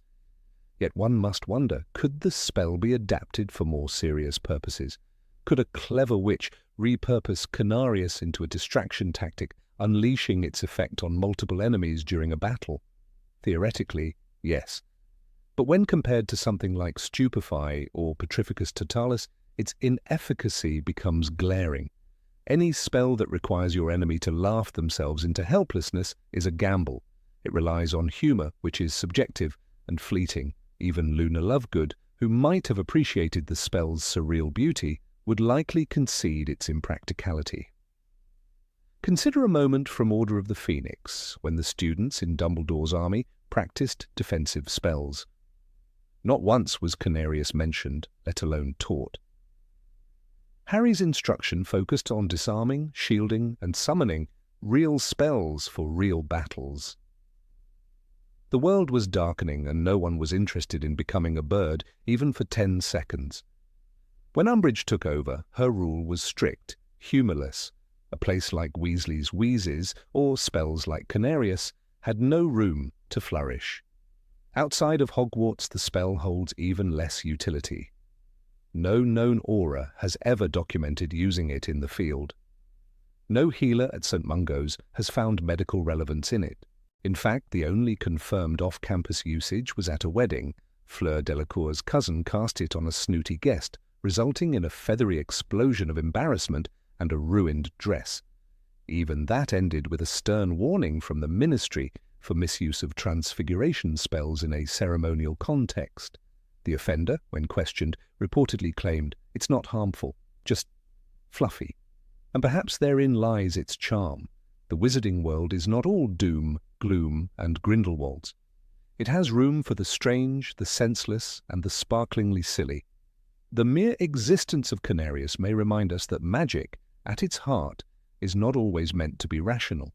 Sometimes it's a celebration of chaos, a wizard's equivalent of juggling rubber chickens, utterly pointless but oddly satisfying. But that doesn't save it from being one of the most objectively useless spells in any practical sense. It has no known variation, no expansion, and no strategic depth. Try casting it during a Quidditch match, and you'd likely be banned for avian interference. Try it during a ministry hearing, and you might find yourself fined under Article 13, subsection C, deliberate, magical humiliation of a sentient being in a formal setting. Even Peeves, the poltergeist, notorious for pranks, reportedly refused to use it. "Too soft," he once shrieked, as he pelted the fat friar with ink-filled balloons instead. Fred and George, for all their brilliance, never saw fit to upgrade Canarius into anything more useful. No Phoenix's edition, no Macaw mayhem. They knew its purpose, to embarrass, to amuse, to disrupt the order of things in a harmless way. It existed as a momentary rebellion against the rules, like sneaking dung bombs into Filch's office or enchanting a suit of armor to recite Shakespeare. For the students of Hogwarts, it became a rite of passage, a thing to be avoided, dreaded, and secretly admired. First years were often warned, "Don't take food from George during breakfast, he's got the feathers again." And, sure enough, by the time History of Magic rolled around, a squawking Ravenclaw would be molting behind their textbook, face as red as a radish. But would it ever save a life? Highly doubtful. Would it ever stop a curse? No, its existence as a spell is one of pure theatre, devoid of impact, like casting fairy lights during a hurricane. Even Lumos, the humble light spell, has more gravitas. It could guide you through darkness, illuminate a threat, or signal help. Canarius just made you loud and yellow. Its most famous moment came not in any great battle, but during a Christmas prank orchestrated by the Weasleys in their final year. They convinced Professor Flitwick to bite into a charmed pastry. The moment feathers burst from his robes, he laughed so hard he dropped his wand. A fine example of layered enchantment, he later admitted, if only mildly mortifying. His approval, however, did little to elevate the spell's reputation among the serious magical community. There were rumours that Dobby the house elf once tried using a variant of Canarius to cheer up Winky, resulting in a feathery incident that upset the entire kitchen staff. Chirping pudding bowls became the headline in the Daily Prophet's gossip column for a week. Even in that whimsical setting, it was seen as an annoyance rather than a wonder. There is also the uncomfortable truth that the spell could, in the wrong hands, become a form of humiliation. Bullying by magic is a subtle, insidious thing. The line between a joke and cruelty often blurred by intent. A student targeted with Canarius repeatedly might suffer more than bruised pride. Mockery has weight even when disguised as a prank. That alone makes the spell a weapon, not of force, but of ridicule. In a world where spells can revive bones, alter memories, and summon the very elements, Canarius stands as a stubborn footnote, the punchline of a magical joke. It refuses to evolve, to adapt, or to prove itself useful in any meaningful way. And yet, it endures. Passed on through whispered dares and chocolate-wrapped traps, it lives in the spaces between the serious moments, in the chaos of laughter, in the feathers left behind on common room carpets. Perhaps the true measure of a spell isn't always in its utility, but in its legacy. And in that regard, Canarius has earned a strange kind of immortality, not as a tool, not as a weapon, but as a symbol. It represents everything unpredictable and joyful about being young and magical. A yellow feather in the cap of Hogwarts mischief makers. A memory to be retold. A moment of absurdity before the darkness closed in. But no matter how nostalgically one might view it, Canarius remains the most gloriously useless spell in the wizarding world. Number 21, Arresto Momentum. Of all the spells woven through the tapestry of the Harry Potter universe, few provoke as much quiet bewilderment as the curiously named Arresto Momentum. At first glance, it promises something rather grand, an elegant halt to speed, a magical cushion against perilous falls. But for all its conceptual allure, Arresto Momentum, upon closer scrutiny, reveals itself as one of the most underwhelming charms in the entire magical repertoire. In theory, it sounds like an answer to every accident-prone wizard's prayers. In practice, however, it delivers neither safety nor certainty. When Harry Potter invoked this spell during the first task of the Triwizard Tournament, it was supposed to spare him a bone-shattering collision with the ground. Having snatched the golden egg from beneath the nostrils of the Hungarian horntail, he was knocked off his broom, tumbling from the sky in a blur of limbs and terror. "Arresto Momentum!" he cried, reaching for the only protection he could think of in his plummeting descent. The books tell us he yelled "Arresto Momentum" and felt his fall slow down slightly. Slightly. The key word there is damning. Despite the spell's intention, Harry still crashed into the arena with enough force to leave him winded and bruised. If this had been a Muggle parachute, one would call it defective. If it were a potion, it would be deemed diluted. And yet this spell is meant to prevent precisely the sort of impact Harry suffered. It didn't work well, it didn't even work decently. It worked just enough to avoid a fatality, but not enough to truly justify its use in a world bursting with better alternatives. In a society that can conjure cushions out of air and teleport from danger, why rely on a charm that only marginally eases gravity's wrath? Madam Hooch, the no-nonsense flying instructor at Hogwarts, never once recommended Arresto Momentum during first-year broomstick lessons. She trusted in brooms, not spells, to catch students in flight. During Neville Longbottom's infamous plummet after launching himself uncontrollably into the sky, no one shouted the spell to save him. He landed with a thud and a broken wrist. That absence speaks volumes. In a school full of professors who could have arrested his momentum, no one even thought to use it. Consider also the Department of Magical Games and Sports.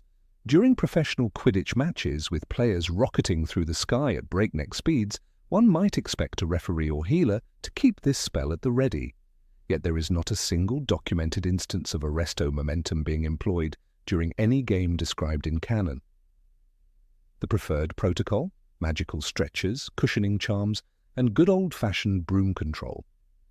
Even in the most chaotic of matches, like the infamous one between the Appleby Arrows and the Montrose Magpies, the spell remains conspicuously absent. The spell's unreliability becomes even more apparent when compared to Accio. The summoning charm is swift, direct, and rarely fails. When Harry found himself plummeting, an Accio aimed at his firebolt might have yielded faster results. He had already demonstrated near instantaneous success with it during the task. Accio firebolt, and within seconds his broom surged toward him through the sky. Had he called it again instead of casting Arresto Momentum, he might have remounted mid-air rather than falling. The fundamental flaw of arresto momentum lies in its ambiguity. Does it slow all motion? Only downward momentum? Does it affect the entire body, or merely the limbs?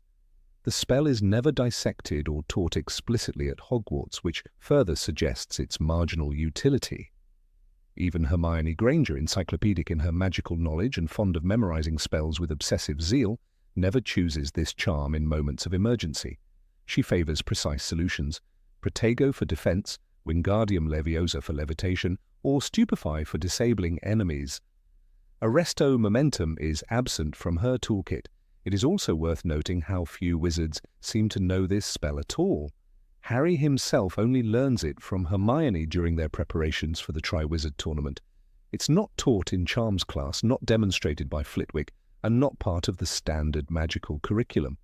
This omission suggests that even Hogwarts considers it extraneous. If it truly were a life-saving measure, wouldn't it be mandatory learning by third year? Even Dumbledore, a master of arcane arts and one of the most powerful wizards alive, never deploys arresto momentum when flying, falling, or facing peril. When he leaps from the astronomy tower to escape with Fawkes, it's the Phoenix's power, not this spell, that ensures his safety. When he fights Voldemort in the Ministry of Magic's atrium, his mastery over space, matter, and motion far exceeds any need for such a limited charm. He conjures walls of fire and ropes of water, but never once calls upon arresto momentum. There's an irony to the name itself. Arresto momentum sounds profound, Latin-inspired, almost scientific in its implications. It conjures images of stasis, of suspended animation, of magic, freezing time itself. But the spell is nothing of the sort. It is clumsy, imprecise, and ultimately untrustworthy. It doesn't suspend motion, it merely tapers it slightly, like a frayed rope catching a falling climber a few inches before the ground. One might argue that the spell is designed only for minor falls or objects, not high-stakes free falls from broomsticks or dragon's nests. Yet even this limited function is dubious. When Ginny Weasley tumbles from her broom in Order of the Phoenix during a practice session, no mention is made of arresto momentum. She relies instead on raw broom-handling skill and the rapid intervention of teammates. In short, even in lower-stakes scenarios, the spell goes unused. It is also telling that the Ministry of Magic, with its obsession over regulations and safety protocols, does not mandate the use of arresto momentum during training for auras or Department of Magical Transportation staff. Flu powder mishaps, apparition splinching, rogue portkeys, all scenarios that involve rapid movement and dangerous missteps. Not once is the spell mentioned as a countermeasure. One would think that a charm designed to halt motion would be the perfect insurance policy in such departments. Instead, it's ignored. In the rare cases where it might be useful, slowing a falling book perhaps, or a dropped teacup, wizards more often resort to Levitation Charms or simple summoning. Wingardium Leviosa is more elegant, more flexible, and far more reliable. It allows the caster not just to arrest momentum, but to manipulate position afterward. Arresto momentum is a dead-end spell. It stops and then does nothing more. No follow-through, no control, no finesse. There is a peculiar moment in the Fantastic Beasts film series when Newt Scamander seems to use a variation of the spell during a chaotic sequence. He leaps from a high building and casts something akin to arresto momentum to soften his fall. Even here, the landing isn't graceful. He crashes through a pile of apples and lands in a sprawl. The audience laughs. The spell becomes a comedic device rather than a safeguard. It suggests even modern wizards find it somewhat laughable. The wizarding world thrives on spells that dazzle, that empower, that save lives and alter reality. From the delicate precision of Alahomora to the protective might of Expecto Patronum, magic in J.K. Rowling's universe is a tool of immense elegance and power. Arresto momentum, by contrast, feels like a half-finished thought, a spell drafted in haste and left in the margins, included only because someone, somewhere, thought it sounded good on parchment. What is most disheartening is that the spell holds promise. One imagines it functioning like a slow-motion charm, a kind of magical brake system for emergencies. Imagine its potential in dueling, slowing an opponent's spell to dodge it, or in potion making, halting a boiling cauldron from exploding. But none of this potential is realized. The spell remains stubbornly narrow, relegated to the rare falling scene, and even then, barely effective. Its few appearances in canon are always underwhelming. It is never the hero of the scene, never the deus ex machina that saves the day. It is a footnote, a magical shrug.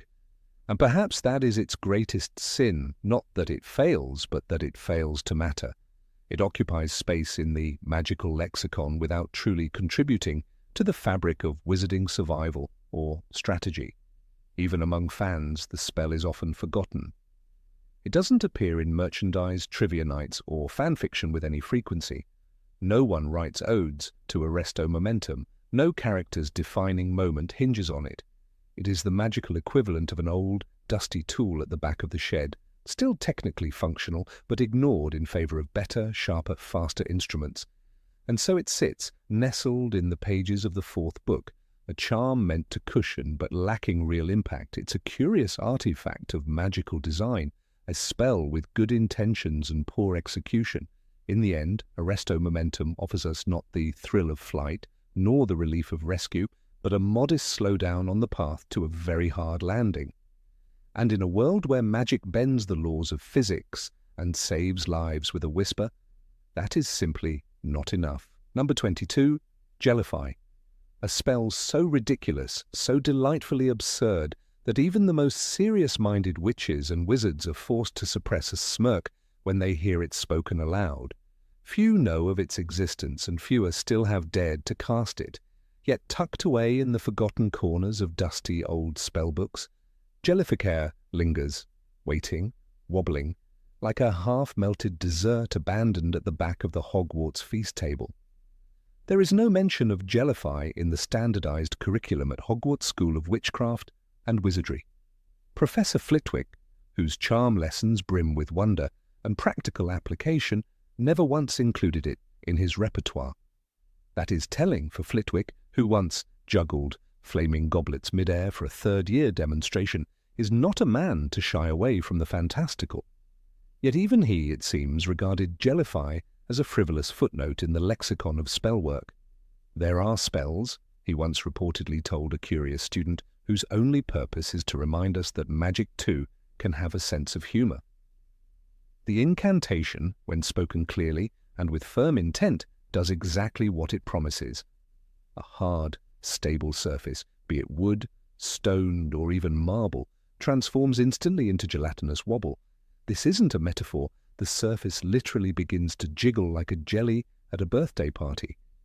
If someone happens to be walking across it at that precise moment, well, the results can be memorable. Slips, falls, a graceless flail of arms, even an undignified sprawl onto the floor. And for that reason alone the spell has survived. Historical records are scarce, but one dusty ministry archive mentions the spell being first registered by a witch named Petronella Sprong in 1723. Petronella, a member of the eccentric yet short-lived guild of magical practical jokers, documented it as part of her collection of laughable hexes. In her own words, Jellification has little strategic merit, but can provide immense satisfaction when delivered at precisely the wrong moment. She later added, "My brother slipped during the family reunion and fell into the soup. It was glorious." There is, of course, a risk in using a spell so unserious in a world so often dangerous. For what is magic, if not a tool for survival? Can laughter be reason enough for a spell's existence? The duelists of old thought not. In fact, Jellify was once used during a minor skirmish in 1894 between rival wand makers in Knockturn Alley.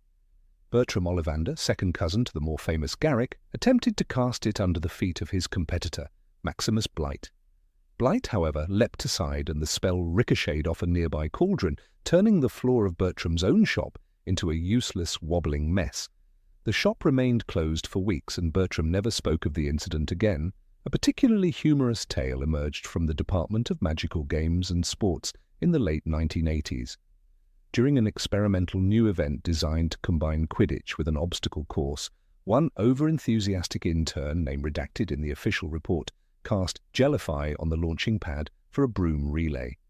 The result was both spectacular and catastrophic. 5 players flung themselves onto the platform, only to sink halfway into a shimmering purple jelly that smelled faintly of blackberries. No one was hurt, but several were deeply embarrassed. The game was cancelled indefinitely. There is one occasion, however, where the spell might have actually altered the outcome of a rather intense conflict. In 1964, during an unsanctioned duel in the back alleys of Carket Market, a lesser-known wizard named Donovan Plimp cast Jellify beneath the boots of a dark wizard named Aldred Morn. Donovan, known for his lack of finesse but abundance of creativity, had only seconds to act. With his wand shaking and his life quite literally on the line, he uttered the incantation with more desperation than precision. To his own shock it worked. Morn stumbled, slipping on the quivering cobblestones, and landed face first into a pile of discarded pumpkin rinds. Donovan escaped unharmed. Morn, arrested by Aurors moments later, refused to testify in court, out of sheer embarrassment, some say. But let's be honest, Jellify is not a spell for heroes. It's not cast in moments of dire need or to defend against unspeakable evil. It is not Expelliarmus with its simple elegance, nor Protego with its shield of light. As Harry Potter himself once remarked in his Defense Against the Dark Arts class during his 8th year at Hogwarts, some spells are made for battle, some for healing, and some apparently just to turn the floor into pudding. The class laughed. Even Professor McGonagall's stern lips twitched slightly. Perhaps no one understood the comedic charm of Jellify better than Fred and George Weasley.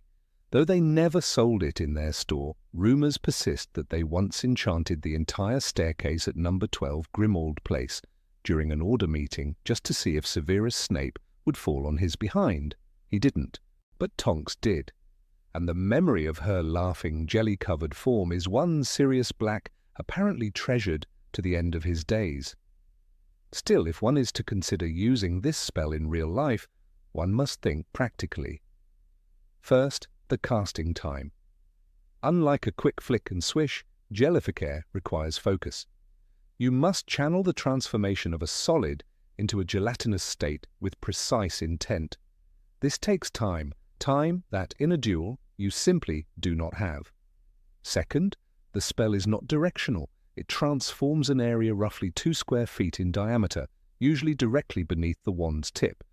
In other words, you must be very close to your target, and very lucky that they don't move. The texture of the resulting jelly also varies based on the caster's magical signature. Some produce translucent, sweet-smelling pink wobble, others a dense, murky sludge that behaves more like cold porridge. No one knows why. Some researchers believe it depends on mood, others on wand core.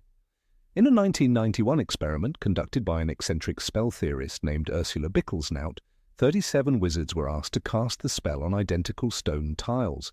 The results ranged from glowing lime green gelatin to a dark brown substance described as moral failure in dessert form. Then there's the issue of permanence. The spell lasts roughly 15 minutes before the surface slowly re-solidifies.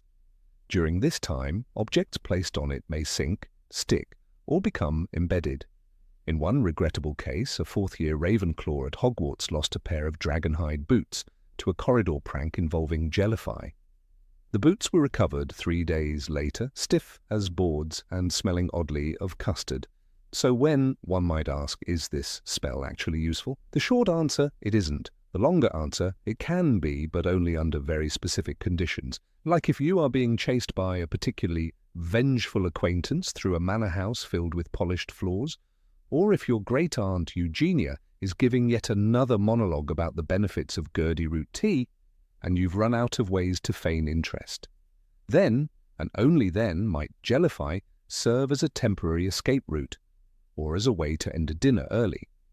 That being said, there are whispers among prankster circles of one legendary incident involving the spell that borders on urban myth. According to sources unnamed and probably unreliable, Horace Slughorn once used Jellify on the entire dance floor of the Slug Club's spring soiree after being jilted by a particularly judgmental goblin ambassador. The resulting scene, high heels stuck, students wobbling in rhythm and one centaur stuck mid-waltz has become legend among Slughorn's former pupils.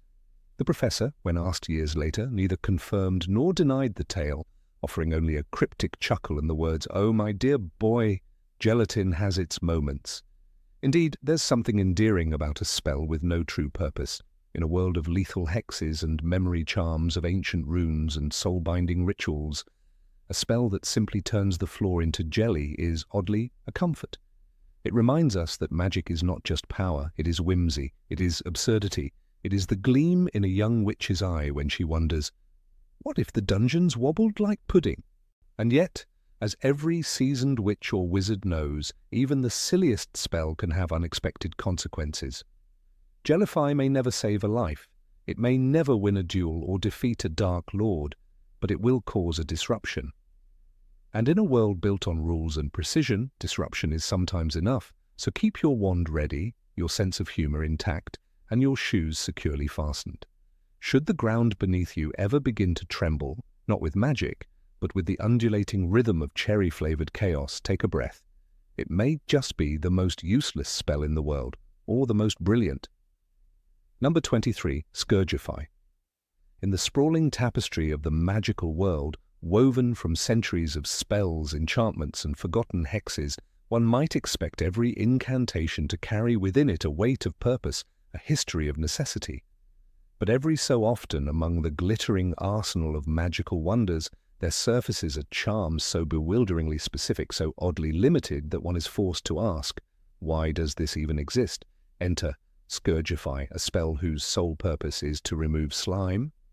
Yes, slime. Not blood, not dark magic residue, not magical toxins, slime. The spell is first introduced with minimal fanfare.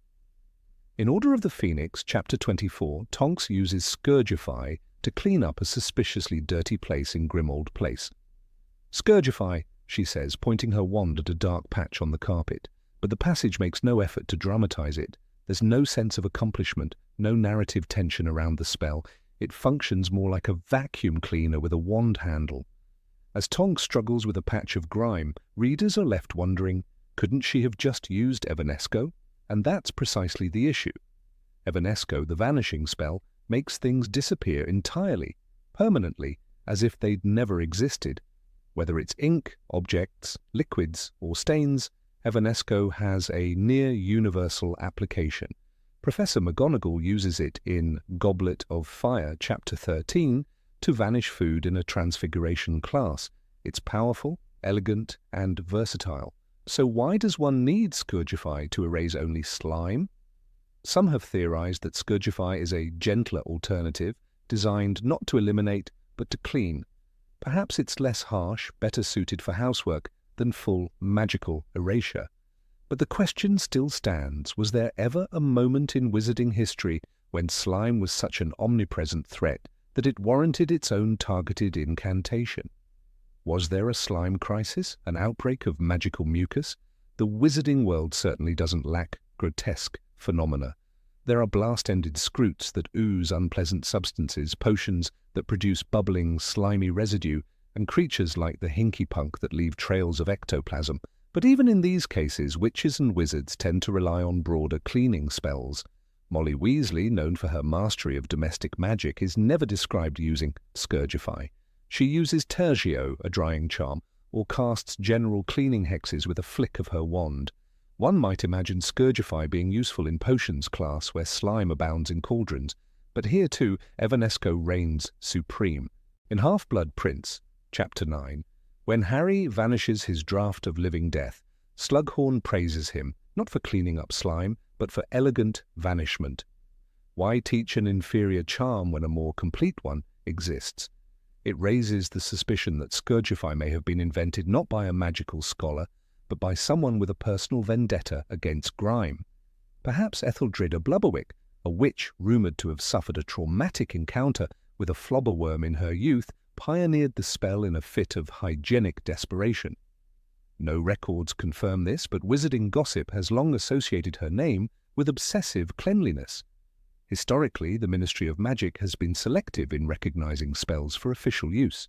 For a spell to be taught at Hogwarts, it must pass through the Department of Magical Education, and yet Scourgify somehow made the cut, while countless ancient enchantments remain locked in scrolls within the Department of Mysteries.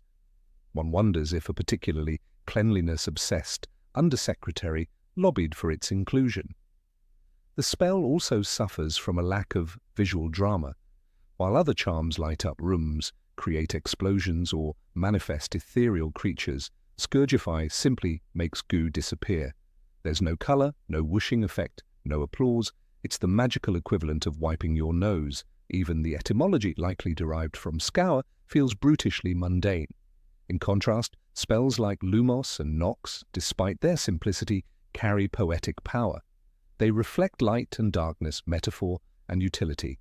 Accio, the summoning charm, is a symbol of need and will, but Scourgify lacks symbolism. It cleans slime. That's it. No metaphor, no layers, just goo be gone. From a narrative perspective, its inclusion in the series feels more like world-building clutter than meaningful magic. J.K. Rowling often peppers her books with whimsical spells to lend authenticity to the wizarding world. But even in the rich ecosystem of magical utility, Scourgify sticks out like a one-use kitchen gadget that gets buried in the drawer and never seen again. There's also an issue of training. Why should students at Hogwarts expend effort memorizing Scourgify when broader spells like Reparo or Evanesco cover multiple tasks?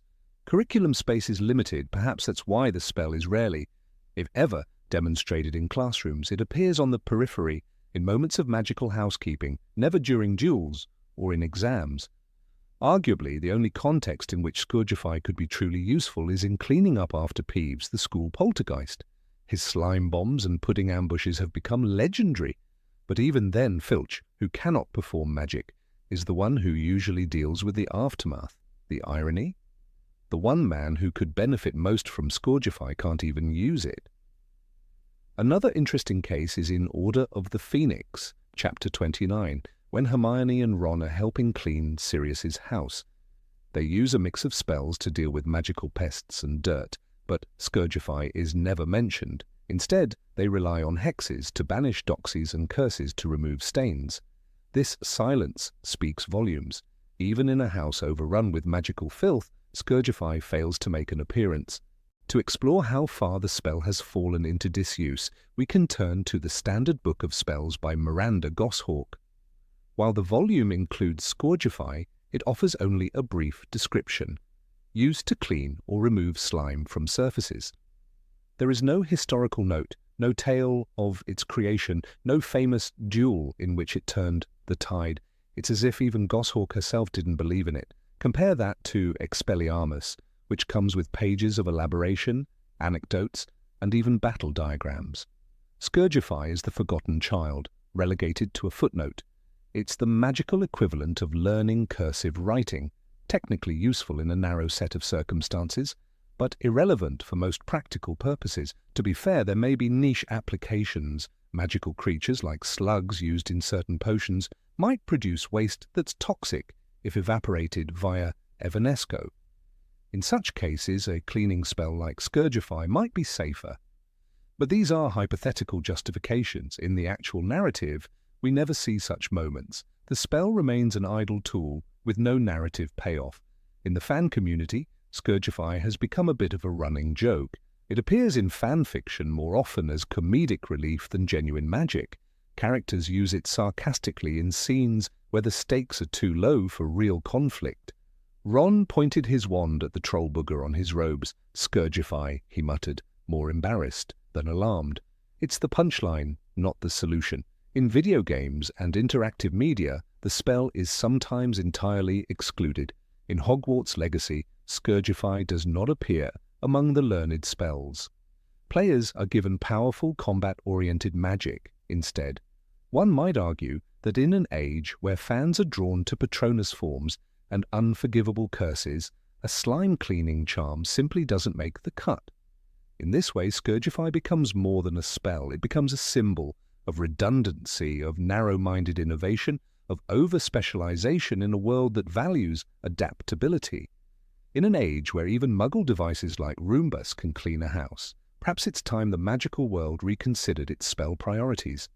Some spells will live on forever. Alohomora, Protego, Expecto Patronum. They resonate because they reflect fundamental desires: to unlock, to protect, to summon light in the darkness. But Scourgify? It will likely fade into the archives, remembered only by scholars and slime haters. Still, it does serve one purpose, a reminder that not all magic needs to be grand, to be real. That even in the wizarding world, someone, somewhere, decided that slime was unacceptable and did something about it. Would that we all had such conviction. But then again, we'd probably invent a spell to dry dishes instead of just waving Evanesco over the sink. Number 24. Colloportus. Of all the charms flicked from wands in the magical corridors of Hogwarts, few are as underwhelming in practice as the Colloportus spell. Designed to seal doors shut, it appears at first glance to be a convenient defense, a quick, magical lock that can buy time in moments of danger.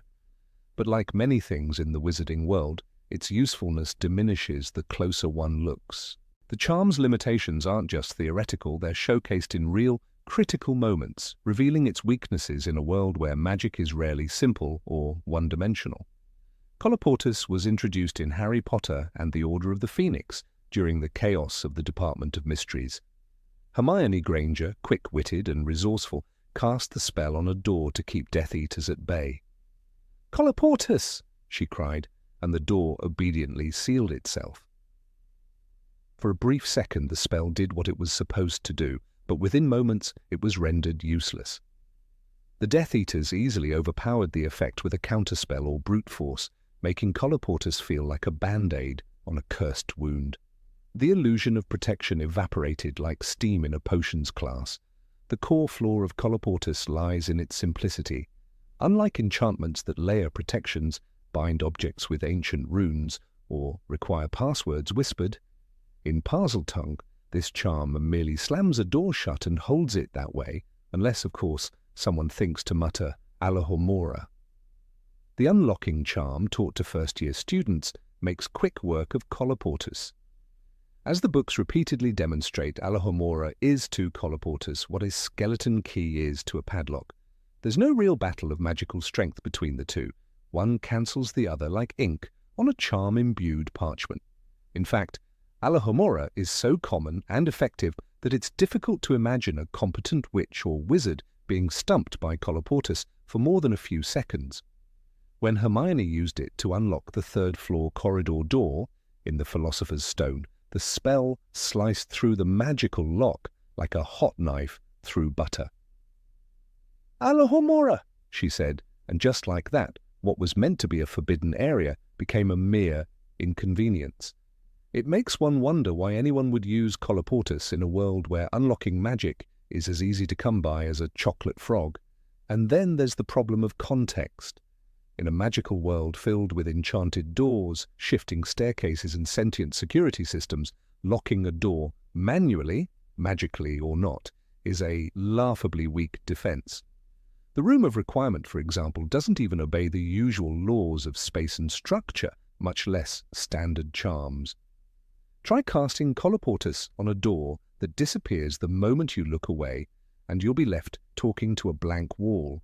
Or consider the Marauder's Map, which reveals every person and passage within Hogwarts, regardless of magical barriers. What good is a locked door when your enemy can see right through it? Wizards of power and cunning don't waste time with Colloportus. They rely on wards, hexes, jinxes, and even complex locking runes that require blood, memory, or intent to bypass. The Black family's house at 12 Grimmauld Place was sealed with the Fidelius Charm, a protection so potent it literally erased the house from sight unless the secret keeper shared its location. No simple charm, not even Alohomora, could grant access to it. In such a world, Colloportus is little more than a party trick. Take Professor Snape, for instance. A master of the dark arts and occlumency, Snape never once relied on such a weak charm in moments of danger. His spells were swift, tactical, and often unpredictable.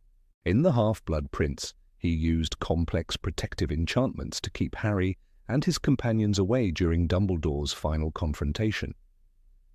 He didn't shout colloportus. He wove a series of hexes and barriers that kept even the boy who lived at bay. There's also a comical irony in using colloportus for security when so many magical creatures and objects don't respect physical barriers to begin with. Peeves the poltergeist could likely pass through any door he pleased, locked or not. House elves, as demonstrated by Dobby and Creature, can apparate inside and outside of places like Hogwarts, ignoring all known magical protections. If a house elf wants through a locked door, colloportus is no obstacle. It's like locking a gate against the wind. Even the ghosts of Hogwarts, including the ever-dramatic, nearly headless Nick, glide through doors as though they were made of smoke. A magically sealed entrance doesn't delay them for a heartbeat. The idea of using colloportus as any sort of meaningful defense against the myriad beings of the wizarding world is frankly quaint, and yet it remains in spellbooks taught to students, practiced in classrooms. Perhaps that's the most telling aspect of its role. Colloportus is a training charm, a stepping stone for young witches and wizards to learn spellcasting technique, not a tool for real defense. Much like the Levitation Charm or Lumos, it introduces magical mechanics without posing real-world applicability. But unlike Lumos, which can still guide you through the Forbidden Forest or signal help, colloportus has little utility outside of a classroom. Imagine Draco Malfoy in a moment of panic, trying to seal a bathroom door during his duel with Harry in The Half-Blood Prince. Even if he had used colloportus, the result would have been the same. A door shut by spell work wouldn't have saved him from the Sectum Sempra curse that slashed across his chest. In that moment, the limitations of such minor charms become tragically clear. Magic may be powerful, but not all spells are created equal. Defense against the dark arts lessons rarely, if ever, referenced colloportus as part of serious magical combat. Professor Lupin didn't bother teaching it to Harry and his classmates. He focused on spells that mattered. Patronus Charms to ward off Dementors, Reducto for blasting barriers, Expelliarmus to disarm opponents. He knew better than to waste time on charms that wouldn't stand up under fire. What does it say about a spell when even Fred and George Weasley never bothered with it in their pranks or escapes? The twin troublemakers, whose ingenuity with spells was matched only by their disregard for authority, favored tricks with flair. If a locked door ever stood in their way, it was blasted open, bypassed with a secret tunnel, or transfigured entirely. Colloportus was simply too boring and too unreliable for the likes of Weasley's wizard wheezes. In fact, the very concept of locking a door in the magical world seems an outdated form of thinking. When portraits can travel between frames, brooms can carry you over barriers, and flue powder can transport you from one fireplace to another, closing a door is the magical equivalent of covering your ears and pretending not to hear the chaos outside. Consider Sirius Black's escape from Azkaban. Did he use colloportus to slow down guards or lock himself away? Of course not. He transformed into a dog, slid between the bars, and swam to freedom. It was raw cunning and magical ability, not a classroom charm, that earned him liberty. In contrast, colloportus would have sealed him in a cell with a false sense of security. Even Gilderoy Lockhart, a wizard known more for show than substance, didn't boast about using colloportus in his exaggerated tales. If ever there was a spell suited to Lockhart's flair for the underwhelming, this would be it. And yet even he seemed to understand it lacked the flash and impact of more serious charms. The wizarding world has grown beyond such simplistic tools. In the days of Grindelwald and Voldemort, when battles erupted with curses and wards powerful enough to raise buildings, colloportus became a relic. Not one Death Eater storming the Department of Mysteries, not one Order member defending the Prophecy Room relied on it. The spell, for all its neat utility, had no place in war. It's hard to ignore the metaphorical implications. Colloportus promises security but delivers only a delay. It's a spell that pretends to offer control in a world where control is a fleeting illusion. Much like the Statute of Secrecy or the Ministry's endless bureaucracy, it gives the impression of order where chaos reigns. and perhaps that's why it remains quietly tucked into textbooks and forgotten footnotes. It's a lesson not in protection, but in humility, that even magic has its limits, that not every incantation can protect you from the real dangers of the world, that sometimes the door you seal may only trap you inside. Would you use it knowing that? Would you trust a locked door in a world where nothing stays shut for long? Maybe that's the real magic of colloportus, not the way it holds a door, but the way it makes you question whether it was ever worth closing in the first place. Number 25. Glubberforce. In the vast and rich tapestry of magical spells that fill the world of Harry Potter, there are charms that have become legendary: Expelliarmus, Accio, Lumos, each etched into the very essence of what it means to be a wizard. But amid the glittering stars of spellcraft, there exists a constellation of lesser lights, incantations barely whispered and seldom used. Among them is a curious little spell, Glabberforce. Glabberforce, for those even remotely familiar, is a transfiguration-adjacent charm with one rather specific effect.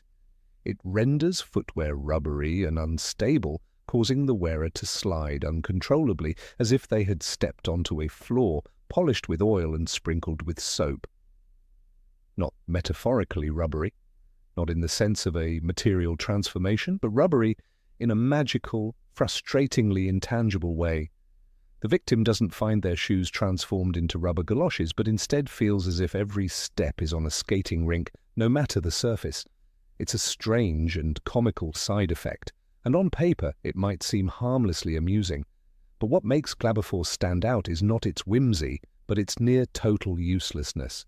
Take, for example, the famous incident during the 1994 Triwizard Tournament, when a jittery Beauxbatons student named Theodore de Vachette reportedly attempted to use Glabberforce on his Durmstrang opponent during a hallway scuffle over breakfast queue etiquette.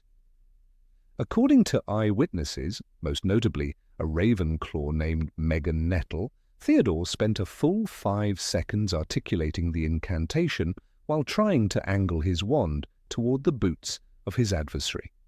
Nothing happened. The Durmstrang student, who was more than ready with a Levicorpus counter, hoisted Theodore by the ankle and left him dangling from a torch bracket in the entrance hall. It was, as Megan put it later, the most useless spell I've ever seen in action. What's particularly damning about Glabberforce is its unpredictability. It does not guarantee slippage. The spell seems oddly sensitive to surface material, moisture in the air, the type of shoe, and even, though this has never been proven, the emotional stability of the caster. In one case, an overly enthusiastic fourth-year Hufflepuff named Jeremy Snipe attempted the charm during a friendly practice duel, hoping to disarm his opponent with comedy. Instead, his own trainers began to squeak, and he spent the next minute sliding across the Great Hall like a soap-soaked ferret. Professor Flitwick, who witnessed the event, made no effort to hide his laughter. "Creative," he reportedly said.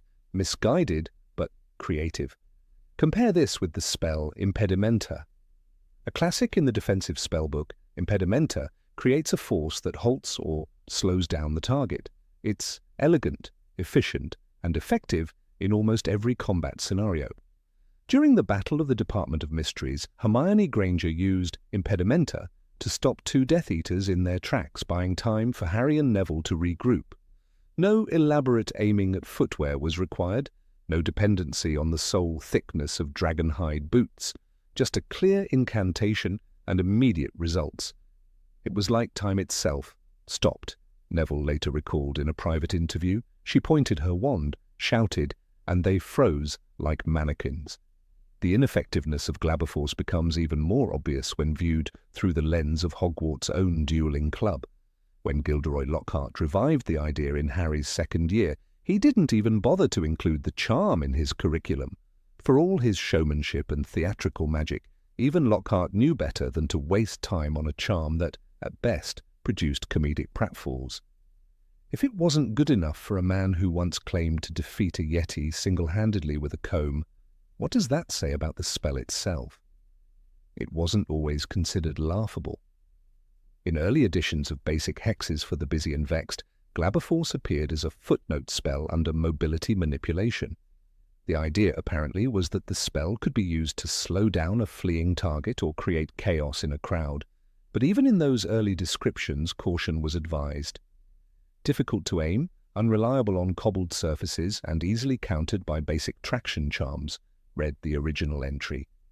Later editions dropped the spell entirely, quietly shuffling it into magical oblivion like a washed-up actor removed from the marquee.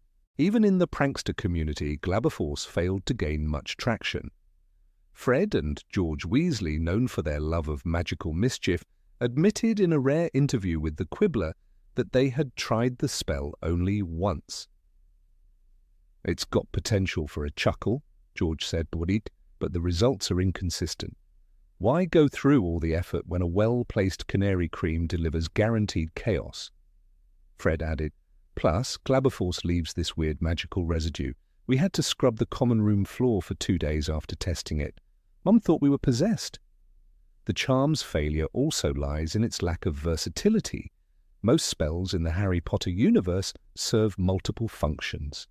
Alohomora opens doors, sure, but also windows, locks, even magically sealed containers in some cases. Lumos is not just for illumination, but also serves as a basic magical energy emitter in some rituals. But Glaberforce? It makes shoes slippery. That's it, one effect, poorly executed. Some scholars have theorized that the charm originated during a less refined magical era, possibly the late 1600s, when street duels were common and cobblestone roads made slipping a real hazard. In those days, forcing your opponent to fall could offer a tactical advantage, but as dueling evolved and wizards began favoring ranged spells and shield charms, tricks aimed at the feet lost their relevance. There's even a letter housed in the restricted section of the Hogwarts library, written by Barnabas the Barmy, in which he laments the inefficacy of the shoe-slicking spell. "More often than not," he wrote, "I found myself flat on my back, bruised and humiliated. Attempts to modernize Glaberforce have failed." In 1992, a freelance spell modifier named Ingrid Welkin attempted to create a variation called Glaberforce Maxima. It was supposed to affect not just footwear but also the surrounding floor, making everything within a 5-foot radius dangerously slick. The results were disastrous. A test run in Nocturne Alley caused 2 shopkeepers and a stray cat to careen through a stack of cursed cauldrons. The Ministry of Magic issued a formal ban on any further Glaberforce experiments in public spaces. "It was like watching ice skaters in a hurricane," one witness reported. It's worth noting that even Peeves, the poltergeist, the embodiment of Hogwarts chaos, has never used Glaberforce in his antics. Known for flooding hallways, balancing buckets over doors, and singing rude songs, Peeves has access to a wide array of magical pranks, but never, in recorded history, has he used Glaberforce. That silence is damning. If a spell isn't good enough for a malevolent ghost with a penchant for mischief, then what good is it? Part of the problem may lie in the spell's incantation itself. Glaberforce is an awkward word, cumbersome on the tongue, difficult to shout with precision. Its syllables slither oddly, making it hard to enunciate during high-stress moments. Unlike stupefy or expelliarmus, which fire off the tongue like a javelin, Glaberforce stumbles out, meandering like a jellyfish. In magical linguistics, sound and clarity are paramount, and this spell fails on both counts. The one recorded instance where Glaberforce achieved anything resembling effectiveness came during a Hogsmeade prank war between 2 7th years, Eliza Kettleburn and Marcus Pilth. Eliza managed to successfully cast the spell on Marcus while he was walking down a frozen path near the 3 broomsticks. Marcus skidded, flailed, and fell straight into a snowbank, showering a group of 3rd years with slush. It was funny, yes, but in the grand scheme of magical achievements, it ranked somewhere between hiccup hexes and reversible toenail charms. What makes Glaberforce linger in magical consciousness is not its merit, but its absurdity. It represents the kind of spell that likely began with good intentions, an inventive attempt to find a new way to control movement, but was never refined. It remains like a poorly thought-out potion bubbling on the fringes of utility, occasionally surfacing in student duels only to remind everyone why it was forgotten. There are some who defend it, calling it a niche charm with untapped potential. But that argument wears thin. If a spell requires perfect conditions, a cooperative target, and an exact angle of attack just to function partially, then its value must be questioned. Magic, after all, is a tool, and like any tool, its worth lies in its reliability. In the end, Glaberforce occupies a curious position in the magical lexicon.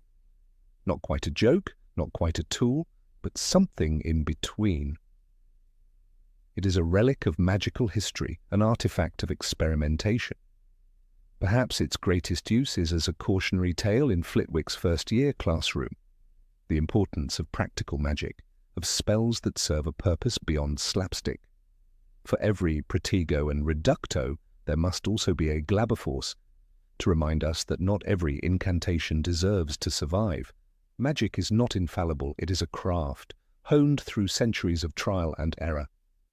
And sometimes the errors are just plain silly. Number 26. Enargo.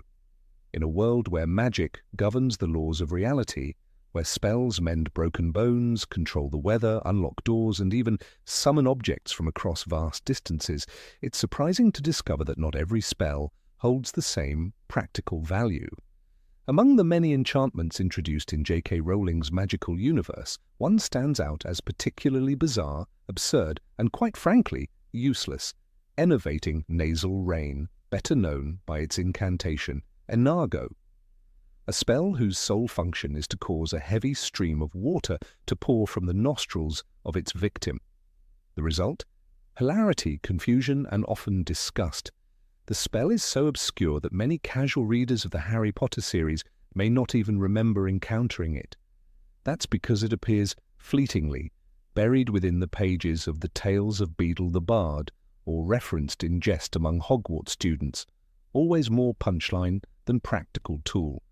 It's not taught in Defense Against the Dark Arts, nor in Charms Transfiguration, or even the more eccentric curriculum of Divination, and there's a good reason it serves no real purpose. In a magical universe defined by elegance and danger, where curses can kill, potions can manipulate time, and magical creatures pose daily threats, why would a spell like Enargo even exist? Perhaps it was created during the medieval era of magic, when wizard jesters performed for pure entertainment, or maybe it was born of drunken experimentation in the back rooms of the leaky cauldron. Regardless of origin, its absurdity remains constant, the conjuring of watery nasal fountains from an unwilling target. Imagine, for a moment, dueling in a proper wizarding duel, wands raised, feet set, minds focused.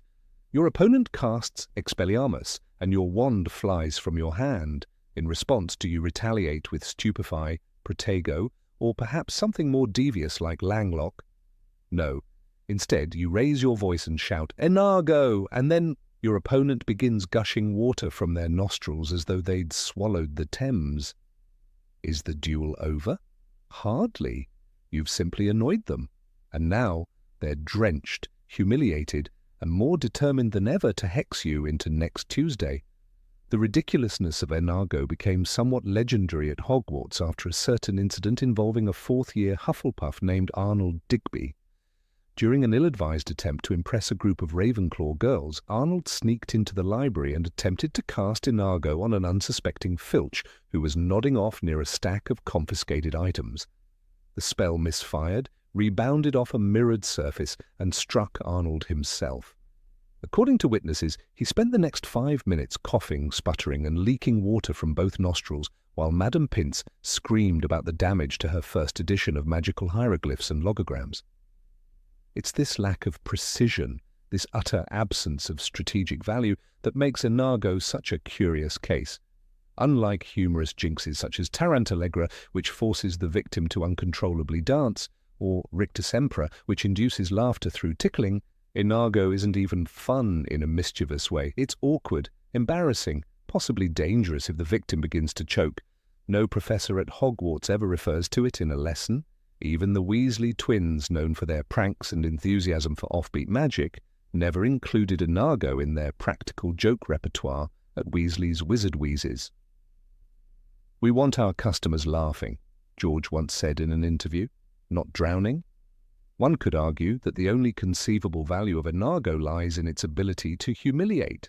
But then again, even humiliation in the magical world usually serves a tactical purpose.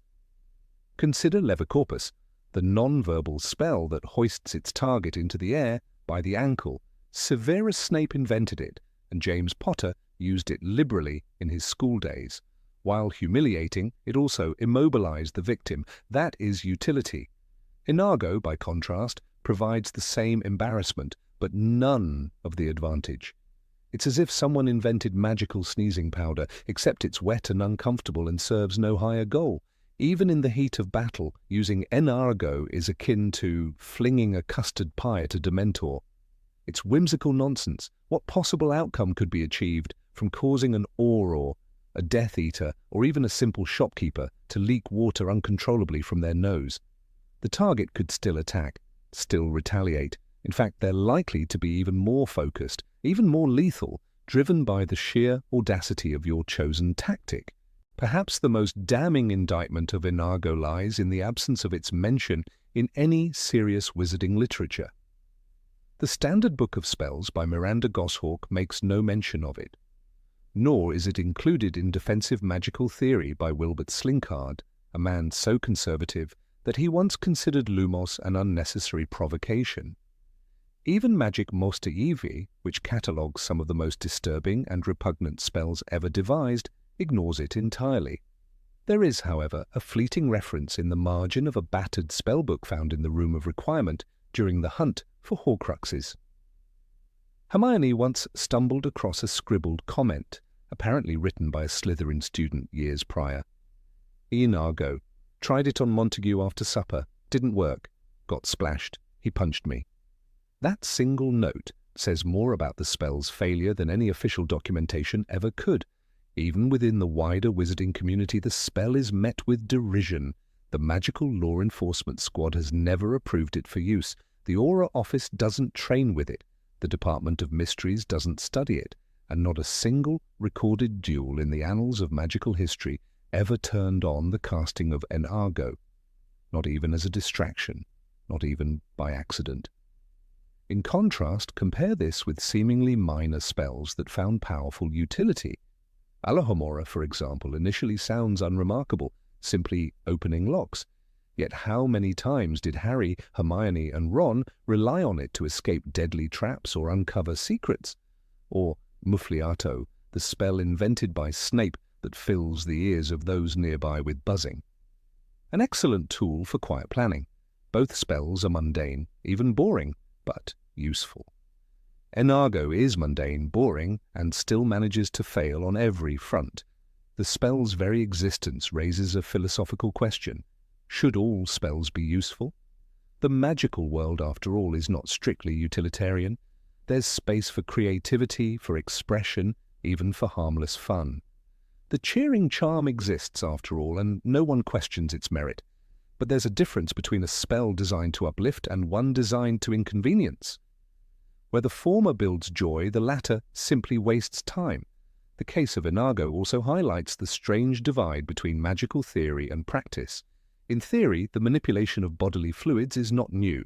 Healers at St. Mungo's routinely use charms to reduce swelling, clear sinuses, or flush toxins. Potioneers craft complex brews to alter physiology. But the idea of forcibly generating water, specifically from the nose, is not only medically unsound, it's also comically grotesque. And while the Harry Potter series often celebrates whimsical magic, even its most playful spells tend to carry weight. Think of Wingardium Leviosa, used not just in classrooms but later to disarm enemies and move critical objects. Or Lumos, so basic, yet so vital. In the darkest of places, each has a purpose, each has a reason. Enago, on the other hand, seems like the result of a lost bet or a prank gone too far. What makes the spell most fascinating, however, is that it survived at all. Despite its utter uselessness, despite the lack of any formal documentation, despite even Fred and George's disdain, Enago still lingers in the magical consciousness, like an embarrassing song you can't quite forget.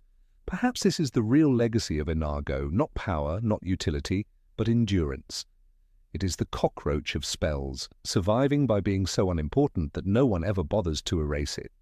There are rumours, unconfirmed and likely apocryphal, that Enago was used during the infamous doxy infestation of 1873, when a particularly eccentric exterminator named Barnaby Dipple tried to flush the creatures from their hiding places using bursts of water sprayed from his own enchanted nose. The results were catastrophic. Dipple was drenched, the doxies enraged, and the house eventually condemned. Even the spell's incantation seems lazily constructed. Enago has no clear Latin root, no etymological elegance. Compare it with Expecto Patronum or Petrificus Totalis, both rich with linguistic meaning. Enago sounds like someone sneezing mid-sentence. It lacks gravitas, it lacks history, it lacks everything but the ability to make someone damp and miserable for a few seconds. Yet perhaps the strangest part of all is this. In a world where almost everything has purpose, where even the most obscure ingredients in a potion matter, Enago reminds us that not every magical thing must be meaningful. Sometimes magic is allowed to be absurd, to exist without reason, to be ridiculous. That is its own kind of magic. Still, if you're preparing for a duel, planning an escape, or attending a high-stakes wizarding negotiation, leave Enago in the past. Use your Protego, Master Expelliarmus. Perfect your Accio. But if you must cast Enago, do it with the full knowledge that you're trading strategy for spectacle, and that your opponent may respond not with laughter, but with vengeance. For in the end, magic is only as powerful as the intent behind it. And if your intent is to make someone sneeze water from their nose, well, perhaps you deserve what comes next. Number 27, Cavatiao. In the vast and intricate world of Harry Potter, magic flourishes in dazzling and often unpredictable ways. From the elegance of Wingardium Leviosa to the explosive power of Expelliarmus, spells fill the wizarding world with possibility and drama. But among this symphony of incantations there exist a few outliers, spells so oddly specific, so narrowly practical, that one can't help but question their very creation. Cavatier, the spell that simply digs a small hole in the ground, stands as a quiet joke among these. First mentioned briefly in Magical Drafts and Theories, a dusty tome Hermione once browsed while researching obscure charms in the Hogwarts library, Cavatier remains largely forgotten. According to the text, the spell was developed during the time of agricultural experimentation by wizarding homesteaders in the early 1400s. Even then, it was dismissed as somewhat redundant. Why redundant? Because most wizards had mastered Herbivicus for encouraging plant growth, or simply used magical tools like the tilling trowel, enchanted to dig automatically. In a world where brooms fly and portraits speak, summoning a hole barely large enough to plant a tulip seemed embarrassingly mundane. It is unclear who precisely invented Cavatier, but many historians speculate that it originated from a fringe wizarding movement that believed deeply in manual magical labor, a sort of mystical return to roots. Professor Batilda Bagshot, in an unpublished letter found in her personal archives, referred to it derisively as a novelty charm for idle gardeners. She continued, "It is not enough that one can charm a pumpkin to dance. We must also charm the very dirt to rearrange itself. It is a wonder any work gets done. No student at Hogwarts is ever formally taught Cavatier." Not once do we hear Professor Flitwick, the embodiment of magical precision and usefulness, utter its name. The spell is absent from the curriculum, from dueling clubs, and from any rational magical examination. Even the Weasley twins, known for their eclectic magical interests, never seem to have a use for it in their pranks, an omission that by itself speaks volumes. Yet perhaps the most damning aspect of Cavatier is how impressively useless it remains in the face of danger. Imagine, if you will, Harry during the Battle of the Department of Mysteries. Spells fly like lightning bolts crashing against the walls. Death Eaters are closing in. Would Harry ever think, now's the time to dig a shallow hole? Of course not. Even the most creative use of Cavatier in battle would be laughably ineffectual. A pit trap. It would take Dozens of spells and minutes of concentration to create a divot someone might twist an ankle in. Against Bellatrix Lestrange, it would be suicide. When Ron once joked in The Goblet of Fire about wanting a spell that could dig a hole and bury him alive after an embarrassing moment at the Yule Ball, perhaps Cavatia crossed his mind. But the reality is that even for that purpose, it would take too long. The spell produces nothing more than a knee-deep depression. It does not create tunnels. It cannot be used to hide treasure, let alone a body. Even galleons would peek out of the shallow soil, glinting in the sun like a wink from a disappointed inventor. Consider also how every spell in Harry Potter tends to reflect a kind of elegance or narrative importance. Lumos is hope in the darkness. Accio is the power of will and desire. Expecto Patronum is love and memory wielded as a weapon. But what does Cavatia offer? A reminder that even in the most magical of worlds, some ideas simply don't go anywhere.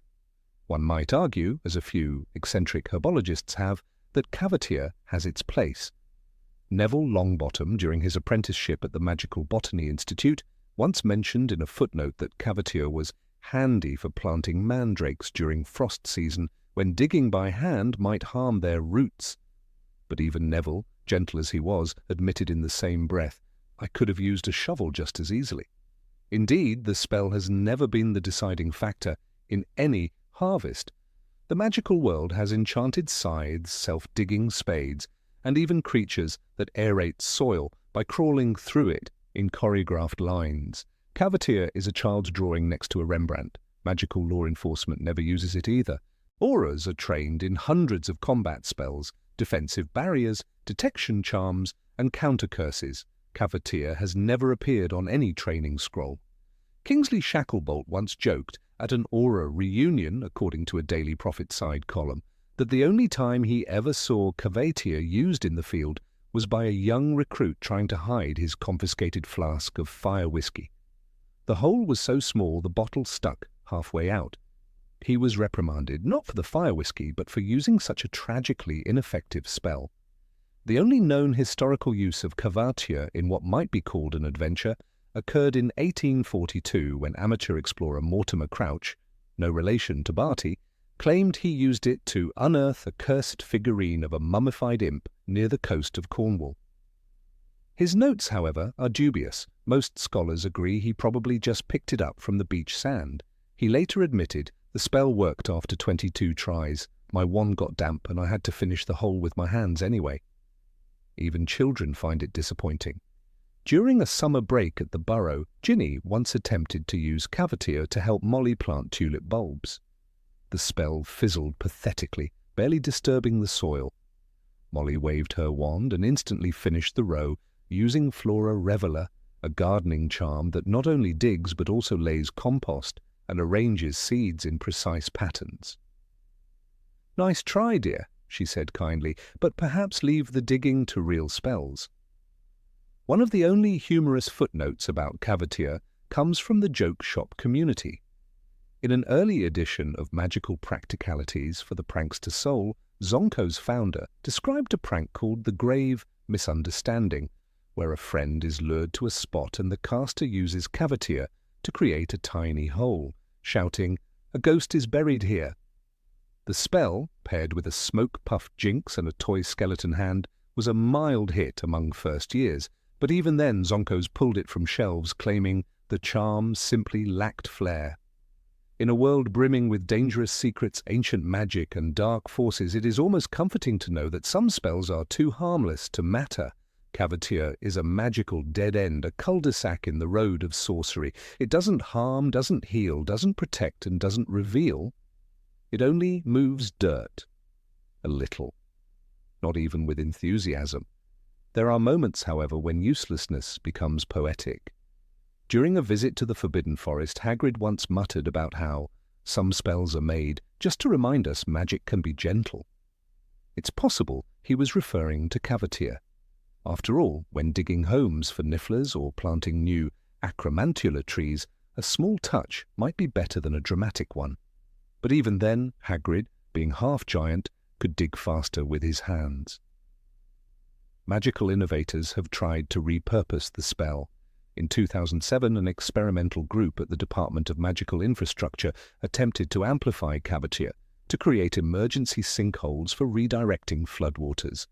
The project was a failure. The holes remained hilariously small. A report described the spell's impact as comparable to that of a blunt spoon dropped from shoulder height. The team disbanded a year later, citing philosophical disagreements about magical purpose. And yet, cavatia remains, lurking in the footnotes of magical encyclopedias, occasionally used by eccentric scholars looking to catalogue every known incantation.